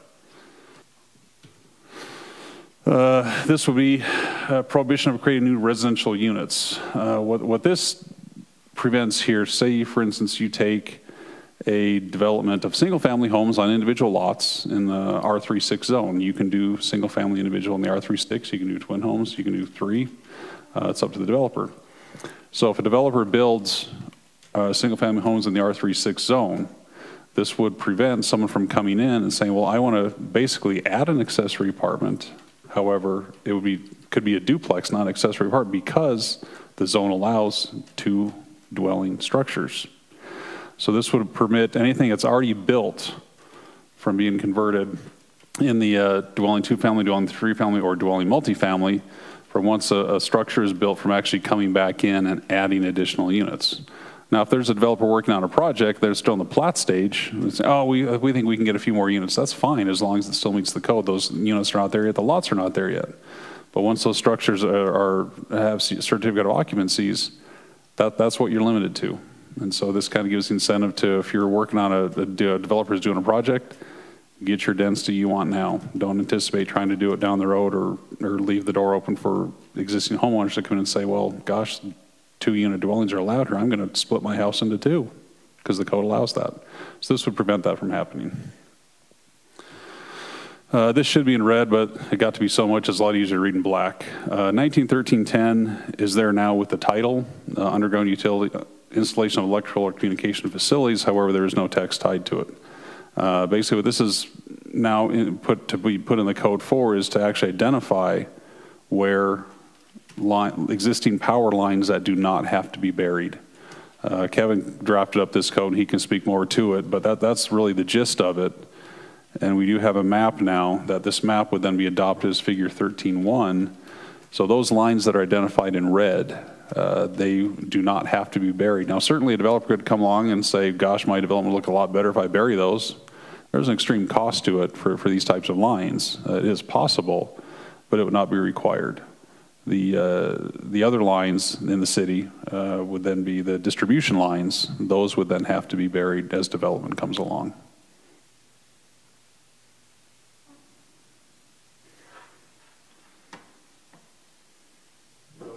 This is adding more clarification to when and how someone is required to bury power lines and other transmission facilities underground. We had just a very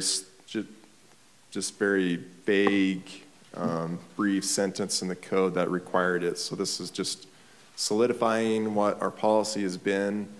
It's also allowing reasonable exceptions. These large transmission lines are coming in at the estimate from Rocky Mountain Power to bury them are about $250,000 per pole. Those are for some of them. Let's see what we got. I believe we got an estimate for the ones that are along Old Saratoga Road, and that's how much they were, about $250,000. Yeah, the city looked at that. Those are small in comparison to some of the other ones we've got. So yeah, they're very expensive poles to move. So. Yeah, the city looked at that. There was $1 million, $2 million for all the ones around along Patriot Park, the police building, new city campus. So those lines will remain above ground. When you're getting into the realm of such a large number as far as improvements that are required for projects, you're getting in very dangerous territory where you're making that property very difficult to develop because of the cost of it. At that point, if it's such a huge burden on the developer, on the property owner, you're starting to get into the Penn Central line of case law where it's sure we've got a need that we're trying to address, but we're exacting so much from the developer that the burden is just unreasonable. And courts aren't going to generally side with us on some of those exactions. We don't have to like go out of our way to make sure developers get highest and best use of their property. That's not required. We're also required to allow some use, some economic value or benefit to their property. But when we don't have some legitimate government interest in protecting, and we're placing such a huge exaction on the property and on the development, and such a high price tag to develop it, we're starting to get into the partial takings area of the law, and that's a problem. We've got to watch out for that. So, and Rocky Mountain Power just doesn't want to bury these. These are high voltage transmission lines, and it's very costly for them to bury it and maintain it. Sometimes they're just going to say no anyway because they've already got easements. So when they say no, then the property owner's got no other choice. They can't do anything with their property. So this is trying to strike the balance between requiring burying most of these lines, but not the high voltage transmission lines. And David, do these exist today, all of those in red? Yes, they do. Okay, so does it allow for future transmission lines to not be buried and installed as well? I'd have to ask Kevin, but I would assume so, yes. It would, and so you're getting into federal law at that point, and federal law, it sides on the side of the providers, the telecommunication providers, the people that are providing power through the city.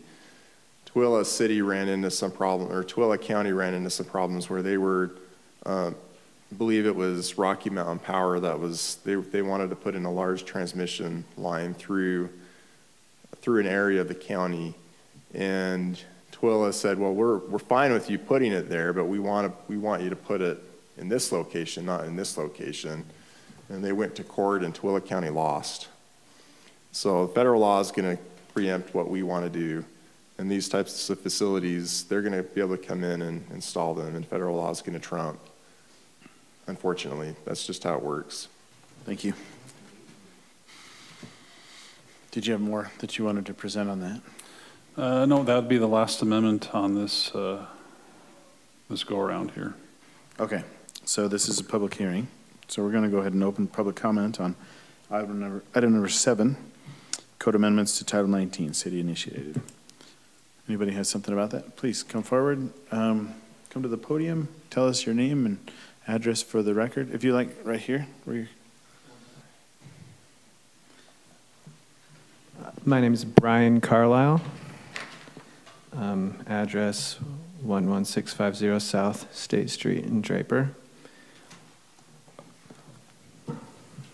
Hi, Brian. Go ahead. Hi. I'm just addressing the River Meander Corridor.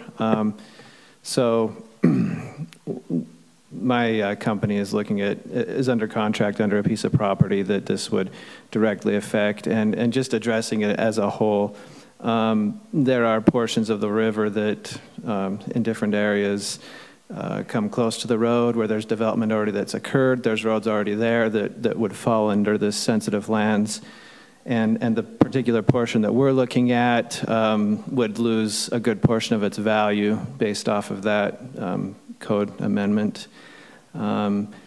So, you know, I understand if this is truly sensitive land, the need for such an ordinance, but if it's not truly a sensitive land, you're devaluing someone's property, and so we would most likely choose not to purchase that property based off of that, where we're not being allowed to put the homes where we were hoping to.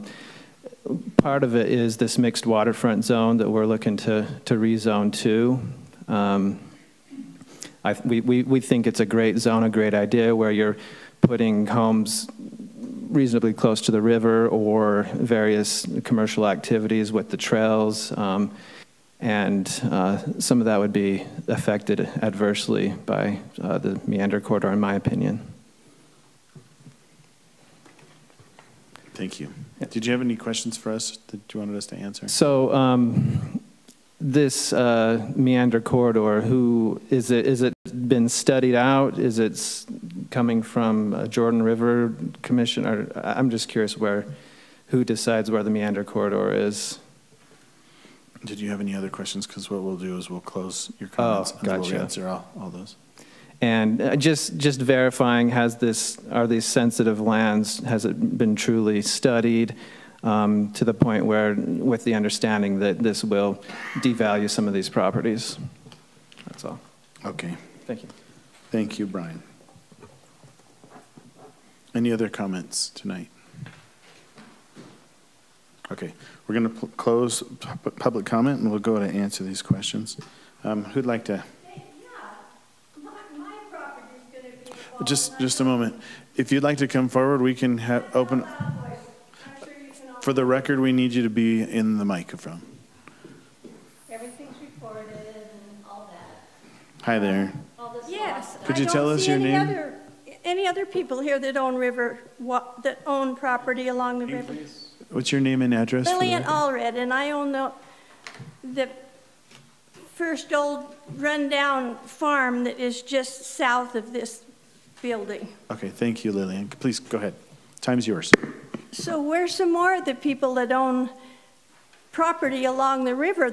Now I understand you're wanting 250 feet just that will be of no value to me or to the other property owners that probably didn't know about this meeting. I know people that live across the river that love their homes being right across the river. That's why they moved there. They wanted to be close to the river.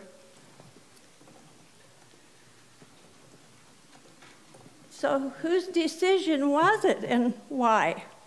Where I thought they'd planned on having I thought it was already your city plans to have the road along the river and the path, which would also be just me giving all that property to this city. How would you feel if it was your property and your only retirement?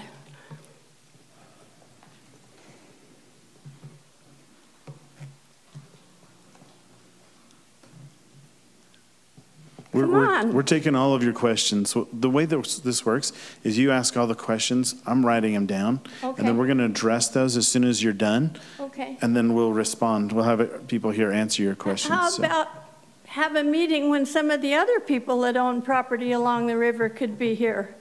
It was just by accident that I found out.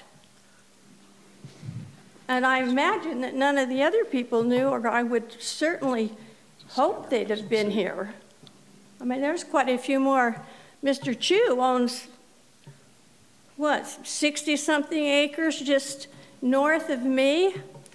I think he'd be here or have a representative here if you knew that much. Well, to him, that wouldn't be very much property, but to me it is. It's a lot of property. Did you have any other questions for us? No, I guess that. Okay. We appreciate your comments. We're going to go. You can go ahead and take a seat, and we're going to go ahead and answer the questions in the order that people brought them forward. Right. Okay. Thank you very much.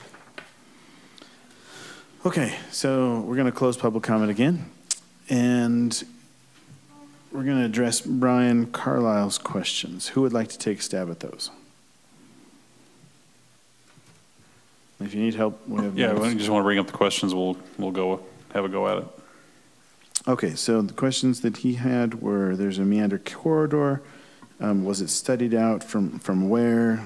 Have the lands, has there been any study about changing it and affecting property values? Well, obviously, there was a study done to identify the river corridor. I'm not sure exactly who did that, Gordon, but it's been before my time. And as far as the study of impact, no, that has not been looked at. We're just looking at the adopted meander corridor we have identified right now and using that information. Is it a sensitive land? Well, if you look at the other sensitive lands, streams, water features, wetlands, floodplains, I think by what we define sensitive lands right now, that a meander corridor would definitely fit into what other terms we use for sensitive lands. Okay, and then Gordon, maybe you can answer, someone needs to answer the question of that map and who adopted it. Was it the state? Is it the Jordan River Commission? Is it the state of Utah? I don't know the origin of that map. Okay, I mean, that's an important question that we need to find out. When it comes to sensitive lands, people can remove sensitive lands from that designation. Floodplains is a good example. If they raise the floodplain up, or if they raise the level of the property up and they get approval through the state and federal agencies to do that, that can be removed from the FEMA map, and it's no longer part of the floodplain. It's no longer sensitive lands. It's the same thing with the river meander corridor. If a property owner wants to remove that from that corridor, there's a process that they could do that. Now we don't have all the details about the state's process to remove that, but there certainly is some concern with a river that has these oxbows and naturally meanders and changes course over time.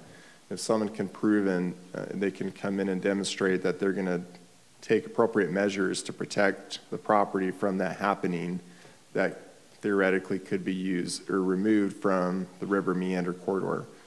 It makes it undevelopable at the current moment without mitigating that danger. But if the property owner can come in and demonstrate that they can mitigate that, then certainly I think we'd be open to removing that from the designation of sensitive lands. We've talked about that as staff. Our intent isn't to make this, is not to make this undevelopable property. It's to put the burden on the property owner to come demonstrate to us how that can be removed from the definition of sensitive lands, and those dangers can be mitigated. And who can Brian follow up with the city or otherwise to get more information about this? You can contact us. I think I want to contact the state as well. They may have been the one to the Jordan River Commission is my guess, which ones did that. And when you say us, who well, the city could have contracted out to hire somebody to study that. It could have been Forestry, Fire, and State Lands are the ones that performed that. It could have been done through the Jordan River Commission. That's one thing, yeah, we should find that out who did that. And a contact in the city? Myself or Gordon, either one of us. It's David Stroud or Gordon Miner. He says no. I haven't been part of this code amendment. I'm David sorry. Stroud. Okay. All right. Now let's go on to the other questions. Just to add one thought, if the Planning Commission wants to table this matter, you certainly can do that and forward a positive recommendation on the rest of the code amendments. I think the place marker is going to be there so we can address these issues, because we have had discussions about this as staff just as recently as this week. And I think there is additional work that needs to be done on this to make sure we're not being overbroad in passing this ordinance. So I think there's some good discussion points, and staff needs to flesh out some of these issues. All right, let's solidify a couple of those other points. Lillian Allred said she's the owner of approximately 250 feet, that this changes the value for her and other property owners. Here's my question. Was this noticed for everyone along the meander corridor? No, it was just a general Title 19 amendment in the city. It wasn't technically properties, meaning it wasn't property specific to one parcel. Okay, perhaps we should, is there and then that's legal one thing precedence that's one thing we can certainly do. If you decide to table this, we can look at. I think it's important that anybody who's affected by this should be noticed so that they can have their voice. We don't want to make a decision without them. Can I ask a follow-up to that? You're not on yet. Yep. Hold on. Hit it. Does adding this definition add any land to the sensitive land category that was not previous? And so we're looking at who created this map. Was it UDOT? Was not UDOT, but Jordan River Commission? So this is the city characterizing additional land is sensitive without study or Yeah, because it's identified now on the map. without notification to the homeowners? Right, it's identified now on the map through a layer, and of course, it's not sensitive lands. Now, we have development in this. If you look further up the river, there are townhomes, there are roads within the sensitive lands. You look across the river in Lehigh, there's full-on neighborhoods within the river meander corridor. Okay, thank you. We've adopted some other map, and I'm assuming it's the state of Utah that has jurisdiction over these lands. I'm assuming that they have made this designation, but we have adopted this. We don't have any teeth. There's no enforcement, though. We don't have any ability to enforce that and to put the burden on the property owner to show that danger has been mitigated. That's really the intent of this code change, is to make sure that these issues are addressed so that we're not putting property owners and future residents of the city in harm's way. But my concern was there's sensitive lands that have been pre-identified, and then this definition extends that into a new additional property. Well, the intent all along by adopting this map officially by the city was to basically treat these like sensitive lands. We just don't have these. We don't have any teeth. We have a river meander corridor right now that's adopted on the city map years ago that we adopted. Now, we didn't tie that into the development code, and that's the problem. That's what we're trying to address right now.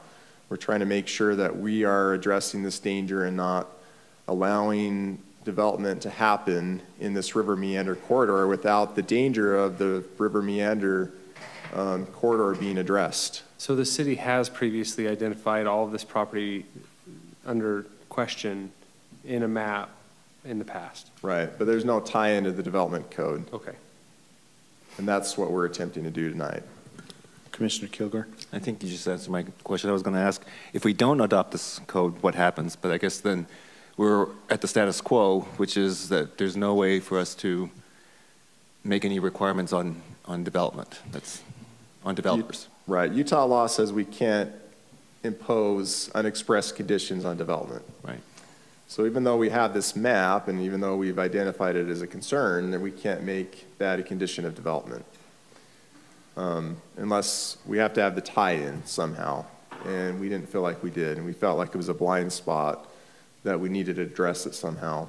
And that's why it's being added to the definition of sensitive lands. So I guess if we were to grandfather, then it would defeat the purpose of this new code as well. Any properties that have been developed are already grandfathered in. They're non-conforming uses within those sensitive lands. This would apply to new, future development. Mr. Chair, perhaps we can table this specific issue until, or that would be my suggestion. I don't know if it's a good thing or a bad thing, but it feels right to me that property owners whose land would be affected would at least be noticed. Absolutely. For a public hearing. I'm trying to. So, I mean, specific to this definition, Kevin had indicated we could move forward with other definitions or with other amendments, but table this specific one. Is that correct, Kevin? Yeah, absolutely. Is there anybody else if you that think feels there that needs to way? be more work? Have we at least addressed all the questions that have been brought up? Commissioner Steele, your time is yours. I was just going to ask, how does this mesh with our mixed waterfront?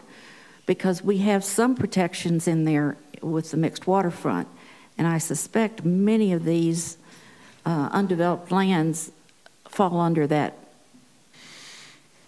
the general plan.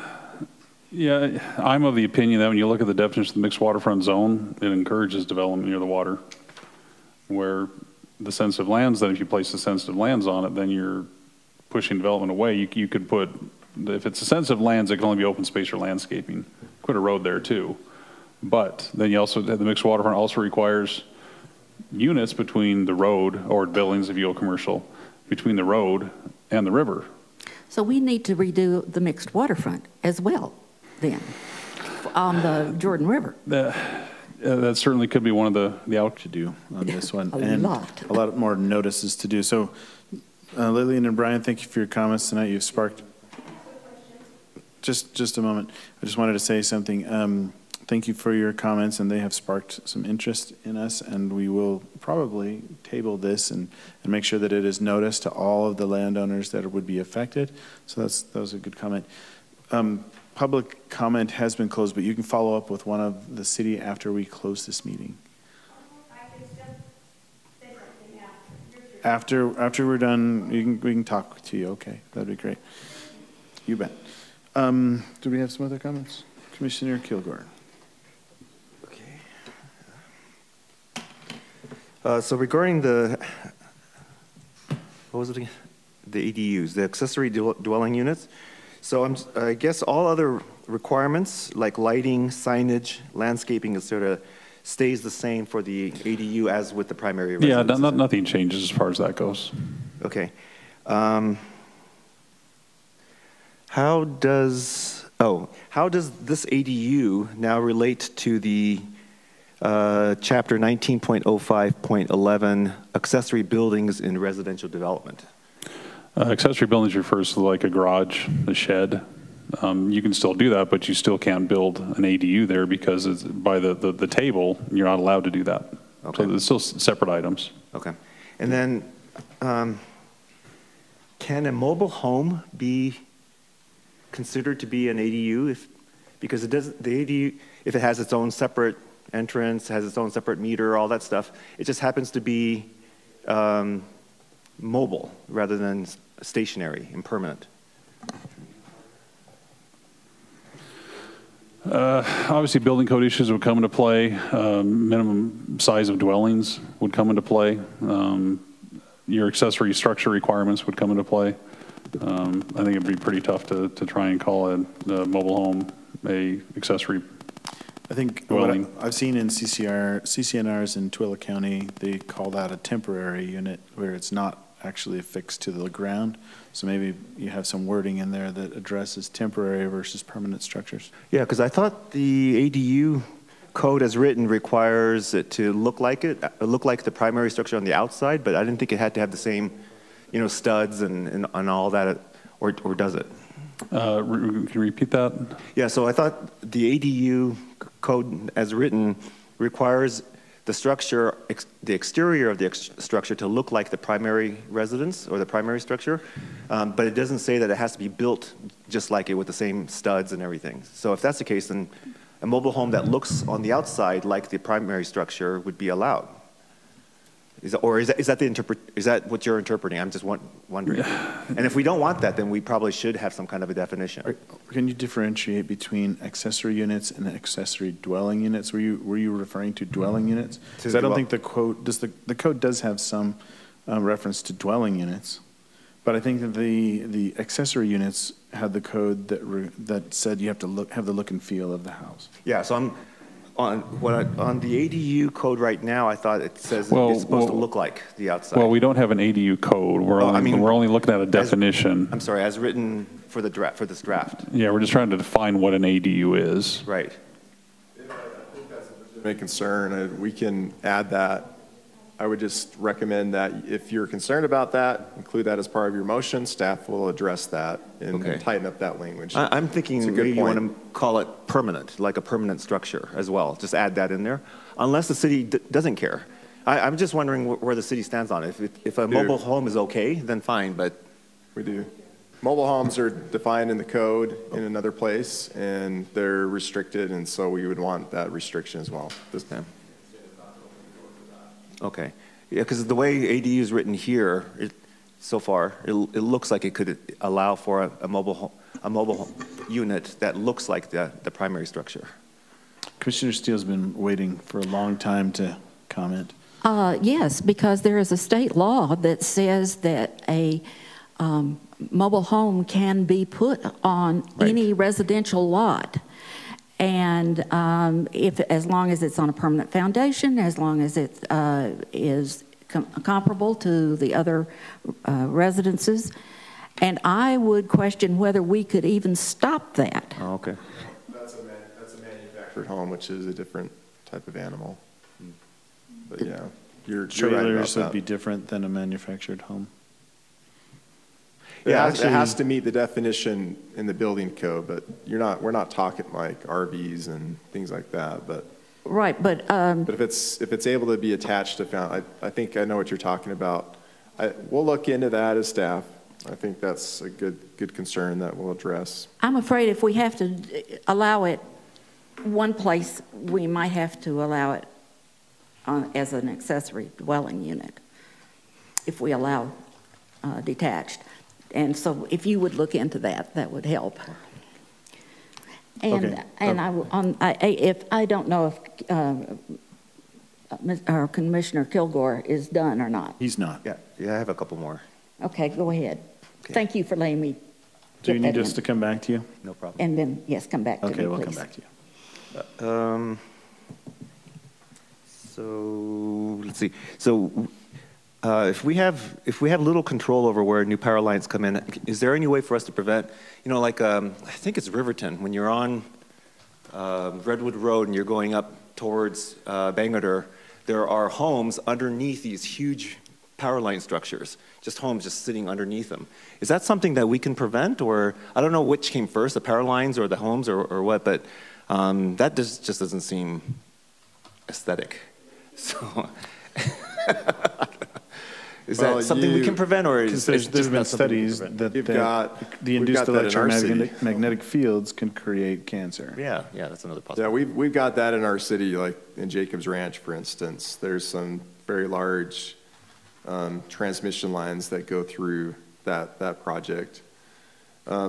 Those projects have easements, and the owner of those easements, the telecommunication providers, the power line, the Rocky Mountain Power, they own that easement. They control that easement and development within that. That's something you can address, sure. I don't see why not. I don't see why you couldn't impose like a buffer. But who's going to own that buffer and who's going to maintain it? Right. I don't know. But yeah, setbacks, those are things you can do to address that.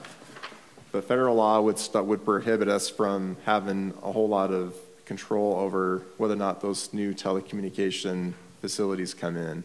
Mm-hmm. Okay, and I already asked the question about what happens if we don't adopt the sensitive land. So my 2 cents is that we table up that one code recommendation. Can you be specific? Sorry, about the sensitive, the meander. I think we've all come to a consensus on that one. And that's it for me. Okay, thank you. Commissioner Steele, once I can figure out how to get this button to work for you, go ahead. I'm concerned about the accessory dwelling unit. In addition to what I've already said about it, there are other things that we need to consider, and they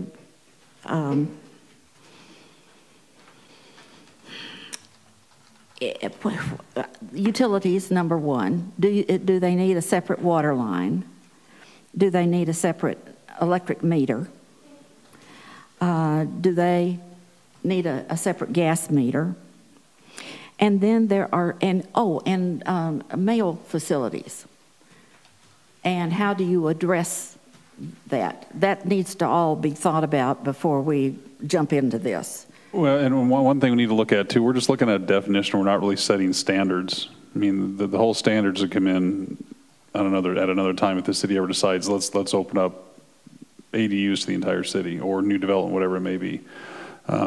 We just need to get a definition to kick that back to Beacon Point, because that's the only place you can do an ADU right now. Well, they were saying that they didn't want basements to be counted, and we've got, the way this is written, it could be a basement.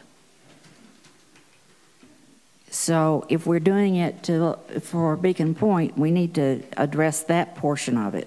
If we're doing it citywide, then we need to think about that a little bit, because there's building codes that are real strict on what you can and you cannot do. And so that's my concern.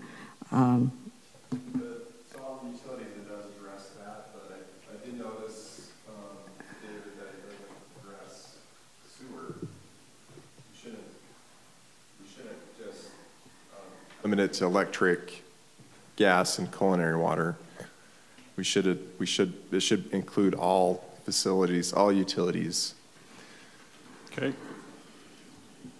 That's a good point. The intent of this is it's tough because when we're planning for the build out of the city and master planning our utilities, we have to plan for things like this. And so we want them to pay connection fees and impact fees for these accessory units.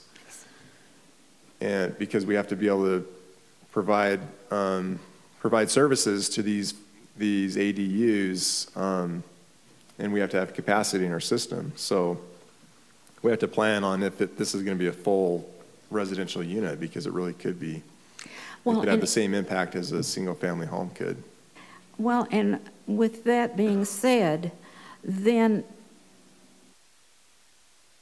if you do separate metering, the tenant really, that bill should come to them, and it really shouldn't be any of our business how it's done. But I think. Yeah, I think our thought is that there's still the main property owner. The tenant's just using the property owner's property, if you want to use that term. Again, like I said, it's really to get away from an owner that's ran up a high utility bill from just leaving. Then how does the city go back and get that money? Can't go to the owner because it's not in their name. But if this is separate, well, that's something we can discuss when we discuss standards. And that's all I have.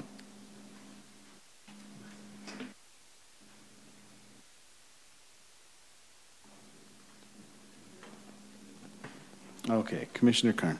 I have a quick question on the power line issue.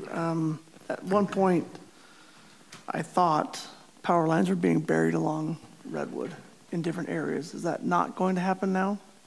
It just depends on the classification of the power line. As development comes along, if it's not a transmission line, if it's a distribution line, then yes, those are buried. But existing power lines that are there today? Most of them are. There's a few transmission lines. Go back to the map, David.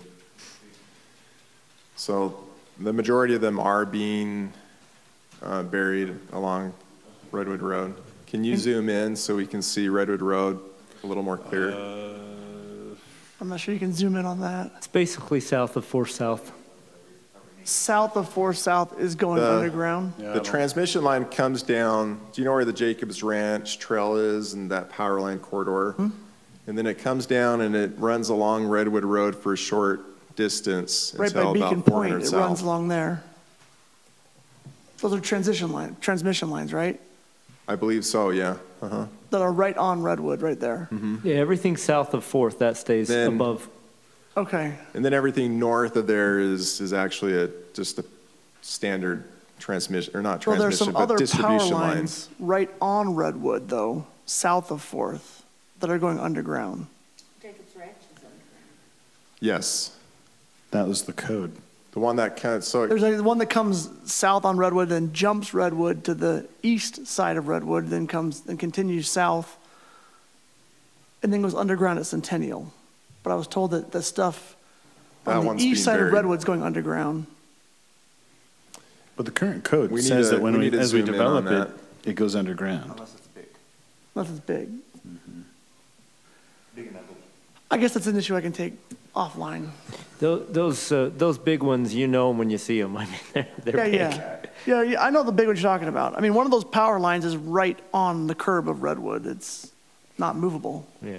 It's looking like it's right at Grandview, as I can see the map up a little bit closer from my perspective. Mhm. It starts from Grandview and then goes north about 400 south, and then it goes over to North Shore at that point. And everything else is being buried, so. Okay. Yeah, they are very noticeable, the large transmission lines. And the smaller ones that still go through or still go along Redwood Road, I think those are all being buried or have been buried with the expansion of That's what I Redwood. thought. It hasn't happened yet. And then there's just a few kind of random ones along the way, but those ones will be buried in the future with future development. Okay, how much more discussion do we need on this item? All right, I'll entertain a motion. And keep in mind, I think we all agreed that the meandering corridor, we were going to table that one.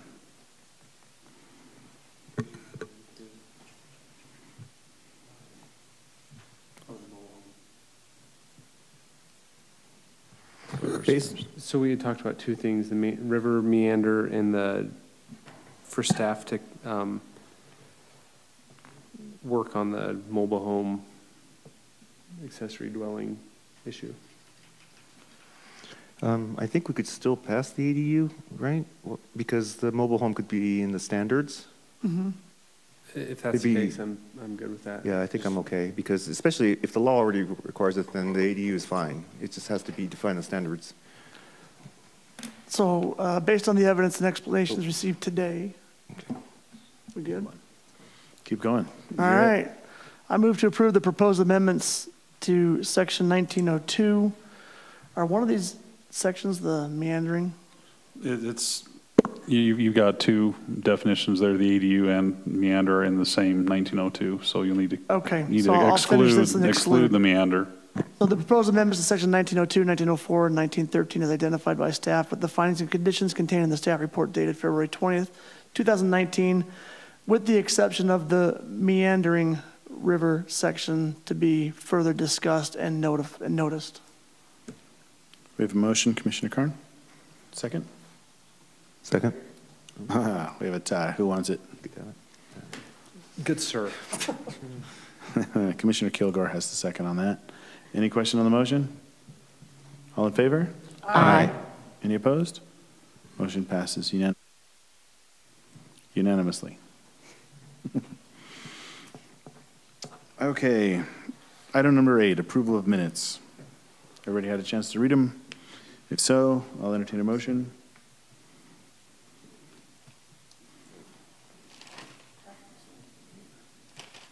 Yes, there are a couple of you who are not here. You can go ahead and abstain. I can't turn all these on. You can probably just turn them all on. I'm abstaining. I wasn't here. Anybody else who wasn't? I was not here. I was not here. I need to abstain. So we have 3 people. So that limits who can make a motion. I move that Chapman and Cunningham were not here.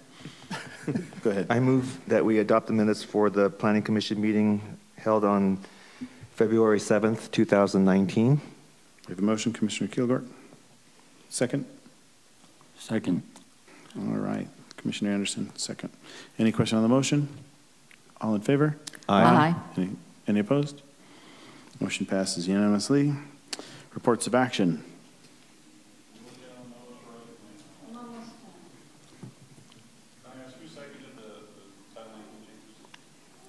Commissioner Anderson. No. No, Commissioner Kilgore. He seconded the minutes. Yeah. Is that this last one? That was the minutes, yeah. While they're working on reports of action, can I make the recommendation that we table item 12? Second. Let's get to that in just a second. No, we're just waiting. If you want to discuss that, we're just kind of Yeah. polishing this up. We have 2 people that are interested in tabling number 12. It's a very long section of code to talk just- about in 10 minutes. We just spent tonight. about 45 minutes on our last section of code. Anyone else? I'm not in favor of it. I think we ought to go ahead, at least spend the 10 minutes, and then we can know what we need to work on. Any other opinions? I would be in favor of setting a time limit of 10 minutes. I've got a timer. It already is a time limit of 10 minutes. It's written right in there. So we have 2 for and 2 against. I would be in favor of enforcing a 10-minute time limit. We have a 4 with the 10 minutes, and we're going to enforce that. So that's. So definitions, that is by far the most important part of the code, by far. That's where you always start.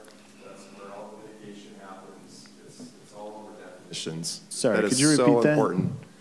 That is so important. So you need I would recommend you spend definitions are by far the most important part of a code. Thank you.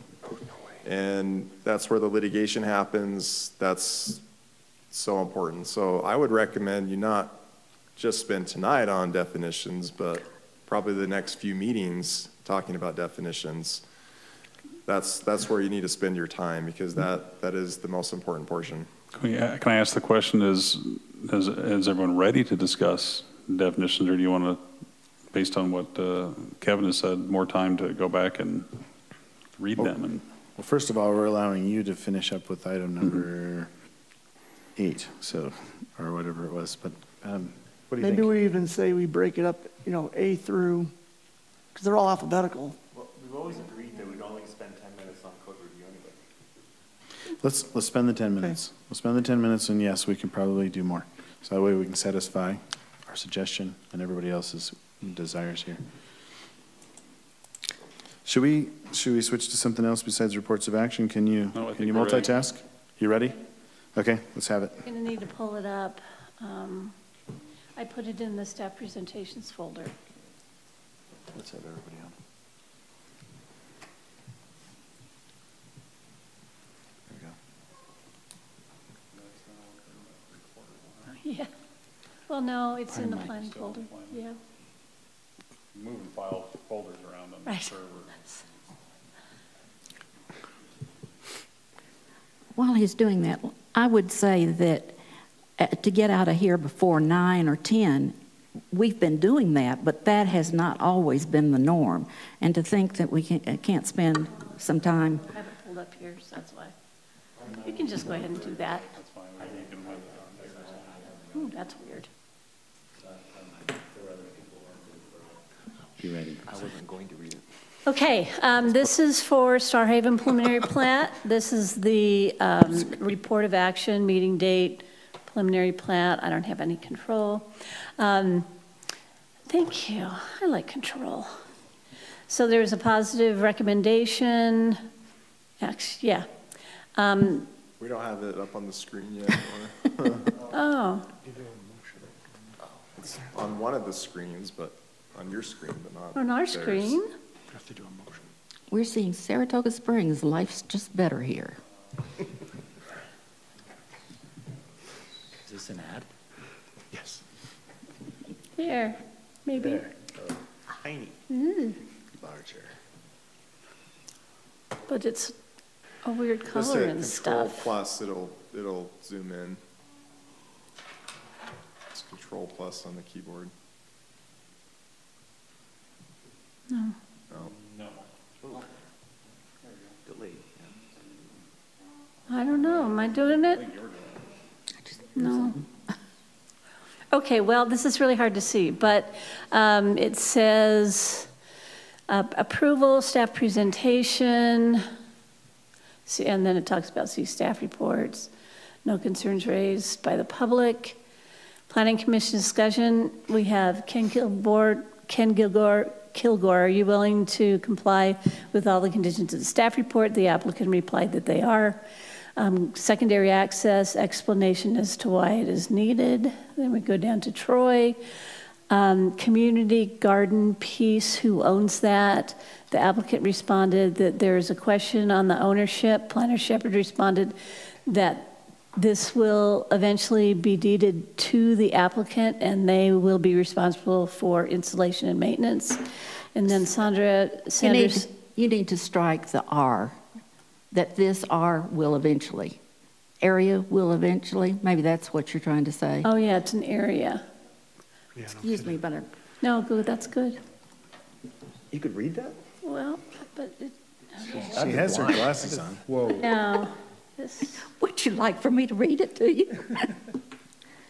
this area. If I took off my Okay, glasses, I couldn't this even area see will the screen. eventually be deemed deeded to the applicants. And then Saunders Steel, originally the plan was to pay a fee in lieu of open space for the 6 lots. The current proposal allows use of the villa's open space. There are no facilities plans for kids. The applicant responded that there are only 6 parcels. They are large lots. Can you scroll down, David? Oh, yeah, I can do Or it. next page? No, I can't do it. Okay, we got 3 minutes. 3 mice, 3 blind mice. And none I of them don't control know. anything. Oh, that's lovely. We can just listen. If Okay. if you're having technical Okay. difficulties, we're listening. There are only 6 parcels. They are large lots that have plenty of room for recreation facilities on site. In addition, the walk to the park is 2 minutes. And then there may be children visiting the 55-plus area, the villas. Will they be able to put in kids' facilities? The applicant responded that they will not. And then Dave Stroud indicated that the code specifies what facilities are allowed and must meet a minimum point value. There is no requirement for addressing various age groups. Motion by Ken Kilgore, move positive recommendations, and then it's exactly as it's shown in your packet with the additional condition: 2 separate means of vehicular access onto a collector or arterial shall be required when the total number of equivalent residential units, including adjacent developments and neighborhoods, served by a single means of access will exceed 50. And then it's just Commissioner Brian Chapman seconded the motion, and then everybody in favor. Exhibit 1 is the staff report. Thank you. I'll entertain a motion to adopt the reports of action. I move to approve the report of action on item number 5, preliminary plat for Star Haven. We have a motion, Commissioner Steele. Second. Second, Commissioner Cunningham, right? Yep. Any question on the motion? All in favor? Aye. Aye. Any opposed? Motion passes unanimously. Commission comments? Now we got 2 more reports of action. Oh. Yeah. This would be, let's go to Beacon Point. And so Planning Commission discussion. Commissioner Wilkins, you asked about the owner as a primary user and how is occupancy enforced. You brought up that liability for utilities could be an issue. Thane from SLR said they will comply ultimately with what the city approves. The question of the builders, no builders at this time contemplating ADUs, and that CCNRs will prohibit construction of ADUs after occupancy. That was based on comments you had brought up. Commissioner Steele, you mentioned page 13 under spatial hierarchy, front yard treatment to include low fencing. Page 16 says that no front yard fencing. The applicant clarified that and that the front yard fencing would not be allowed, and they'll make that change. He brought up the point that buildings can be 11 feet from the sidewalk. They want to encourage the buildings to go forward. Was the reason for not having the fencing there. But he did say that they would consider it. They'll consider it. You brought up the fact of one style of fence to be used, to not have the various premium lots restricted to only use specified, only specified architecture. That was the discussion of the lots that were specified, only the 2 styles would be used. The applicant discouraging modern ranch style or similar contemporary styles. The applicant specified that, yeah, the houses will not be exactly shown as the pictures. They'll be used architectural elements from those is what they're going to encourage. Commissioner Steele, again, you brought up page 18 illustration of a narrow driveway can block a car, as well as illustration on page 20, the turning radius. And again, you pointed out that there are diagrams. You said this was rushed to the Planning Commission, but it was understandable that you need more time for review. And you brought up the point that ADUs could be located in the basement. And that's they the, said that's no. the end of your comments that I have. Okay. Commissioner Kilgore, you had a question to the engineer to recommend conditions of review to be complied with. Will you follow the conditions of approval? They said yes. You brought up the point about the discussion with the city engineer about condition number 5. That was clarified through the engineer. That the engineer say the details are minor as far as going forward. Commissioner Karn, you had a discussion, was ASD, was the applicant involved in an ASD discussion on founder's design? The applicant responded it's ongoing and they will enhance the medians. That was good to work with ASD.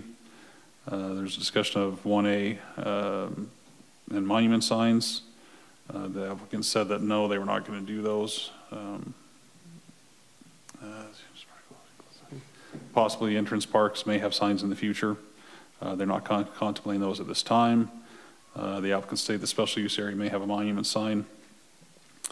Discussion of discussion of Village Plan 1A to have an HOA. That CCNRs will encumber the entire, CCNRs currently will encumber the entire community plan. I believe it was Kevin brought up, city can allow through CCNRs a future, no, excuse me, that was the applicant. City can allow through CCNRs a future HOA. Other villages to have an HOA was a question. The answer was yes. 1A can be included in future HOAs next to the other yet to be developed villages. Landscaping installed by developer that the master developer will maintain until 75% of homes are built. They thought discussion their special service district could be implemented. That was brought up by the applicant. A question of one builder in 1A. The applicants say they're negotiating with 4 builders, would like 6, most likely to have 3 to 5 on board to build. The question of if recording CCNRs and no HOA, how will that be enforced? Master builder will to enforce while still in control of the project. Will CCNRs have specific penalties? No. What happens with when SLR is gone? Master HOA will have to enforce.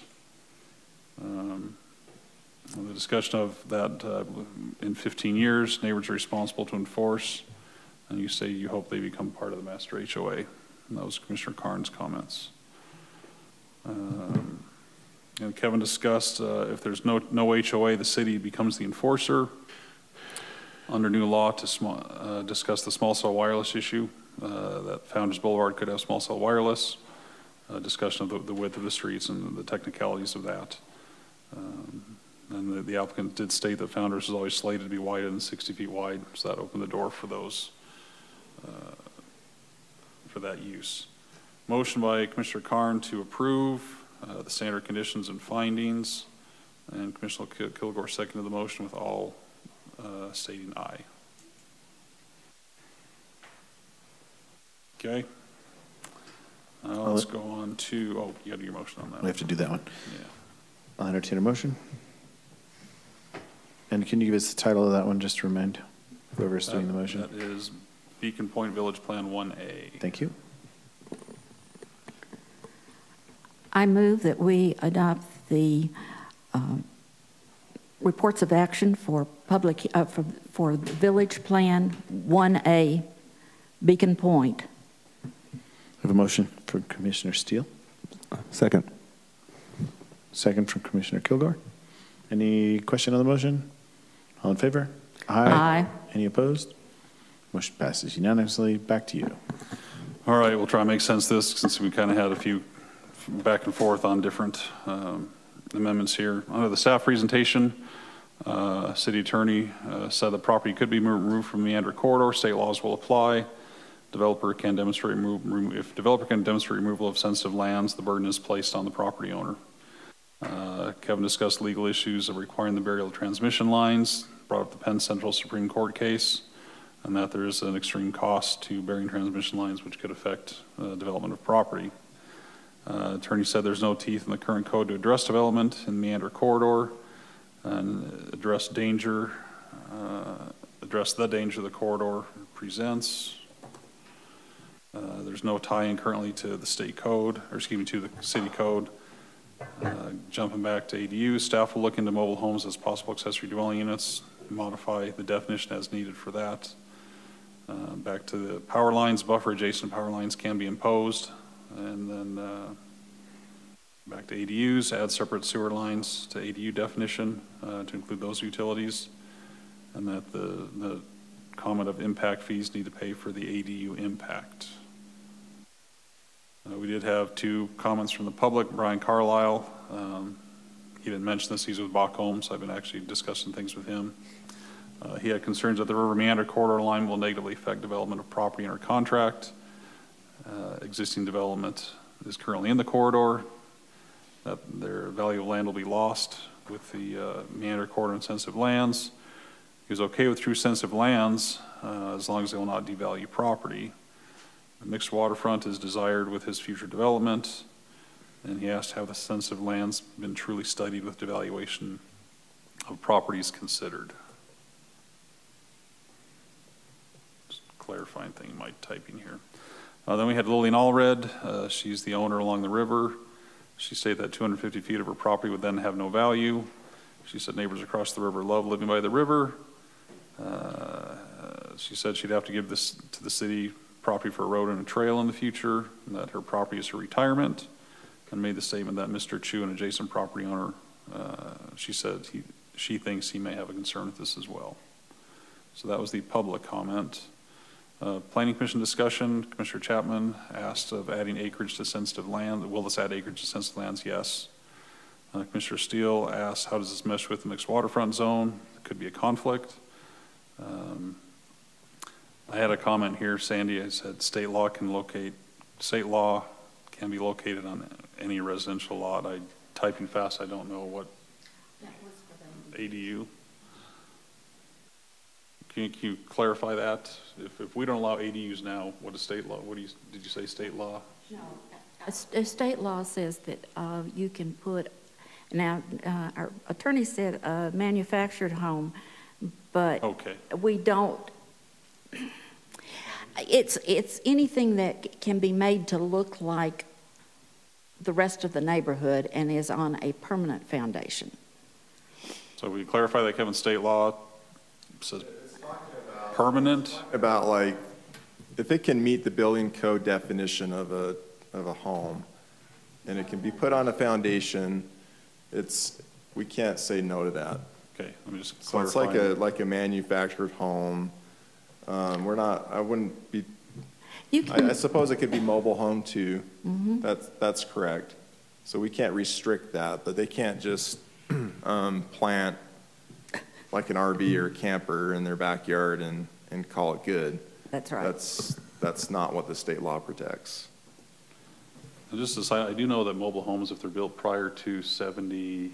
That's what I don't know the date. 76 or 78 can't be moved, period, because they don't...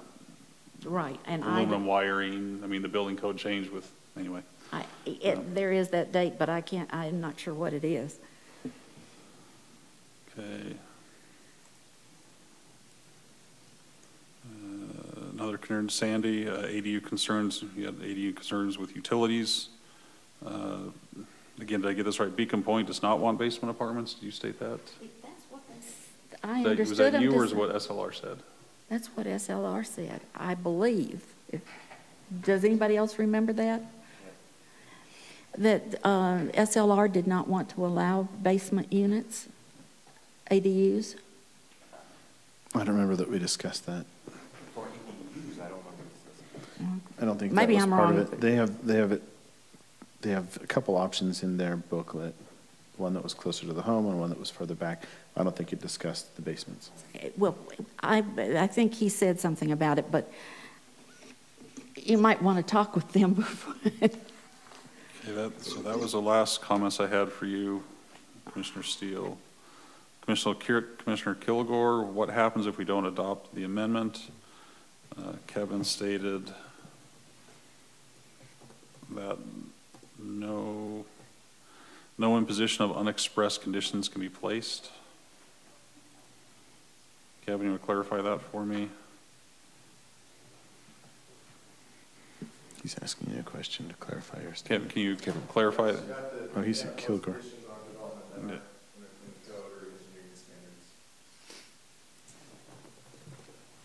Sorry, we did not get a recording of that.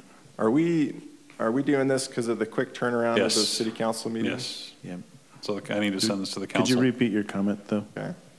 Kevin, can you repeat your comment for the record? Because it wasn't. If we Don. impose conditions on development, it has to be in the code. Okay, let me rephrase that then. Do you have a printer in your office? Ours is out of toner. Oh. So I can't print this. I do have a printer, but my computer's dead. You can print to the you can print to the Sharp though, can't you? It's out of toner. Oh. Can you print in like blue? Kevin, can you rephrase, if we impose conditions, they must be in the code? Yeah. Mm-hmm. Okay. Commissioner Kilgore, you talked about, asked if they would be grandfathered. The attorney stated no, only future development. would be grandfathered.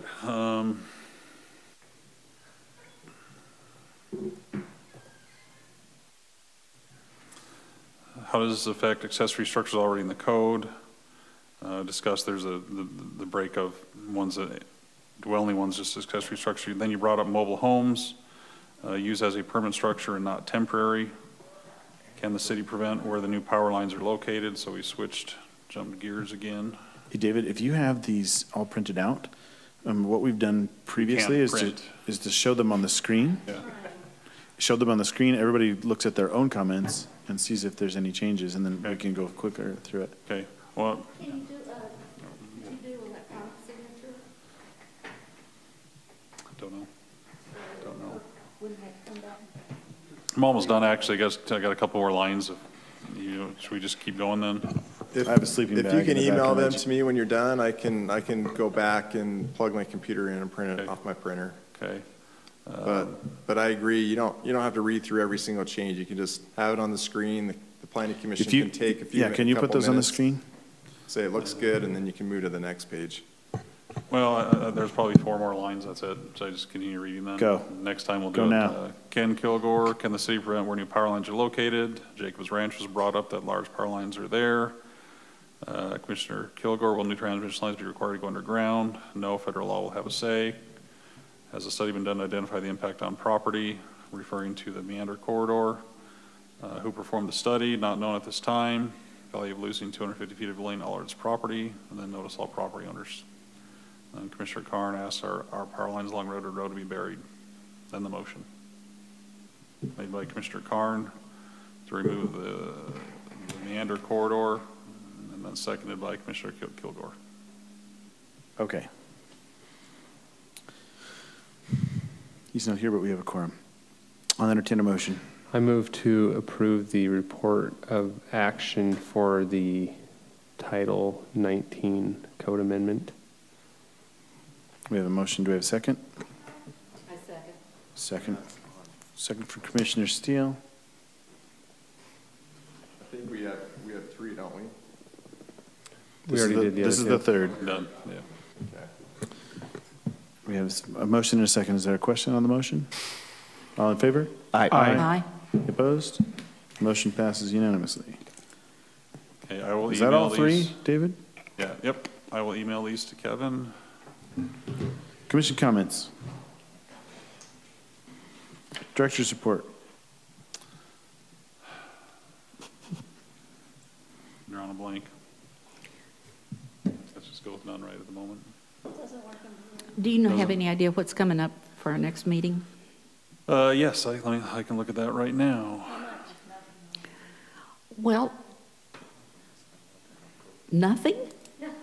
I guess we can Your spend next a meeting lot of would be time March on it. 14th. Actually, right now on the tracker, you have Jordan Promenade. Oh, okay, that one's still, all right. So as of right now, if I can get a review done within the next couple of days, you may be seeing Markham Dental up on North Redwood. That's a If simple I can get one. that done, we're certainly trying to get them on as soon as we can, but I can't guarantee anything. Well, then maybe we should plan to really delve into the That'd be great if you want definitions. us, we'd still might get something on there, but it looks like it's going to be a light meeting. So if you want to hold off on the definitions tonight, we could We spend. could use it. We could use that one for definitions. Yeah. Yes. Okay, everybody agree with that? Yep. Talk about infrastructure and. I will entertain a motion to move the other item to the next. I'll come back to you just a second, Nora. Did you send it to Kevin? I'll entertain a motion to move the item number 12 to the next meeting. I second. No, I can't create a motion. It's just a discussion. Oh, Hold on one meeting, just a minute. Okay, I move that we adjourn, or that we continue the item number 12, the discussion of the code, Title 19.02, until our next meeting on March the 14th. We have a motion. Do we have a second? Second. Seconded. Commissioner Cunningham, Commissioner Steele, primary. Any question on the motion? All in favor? Aye. Any opposed? Motion passes. Without objection, we adjourn.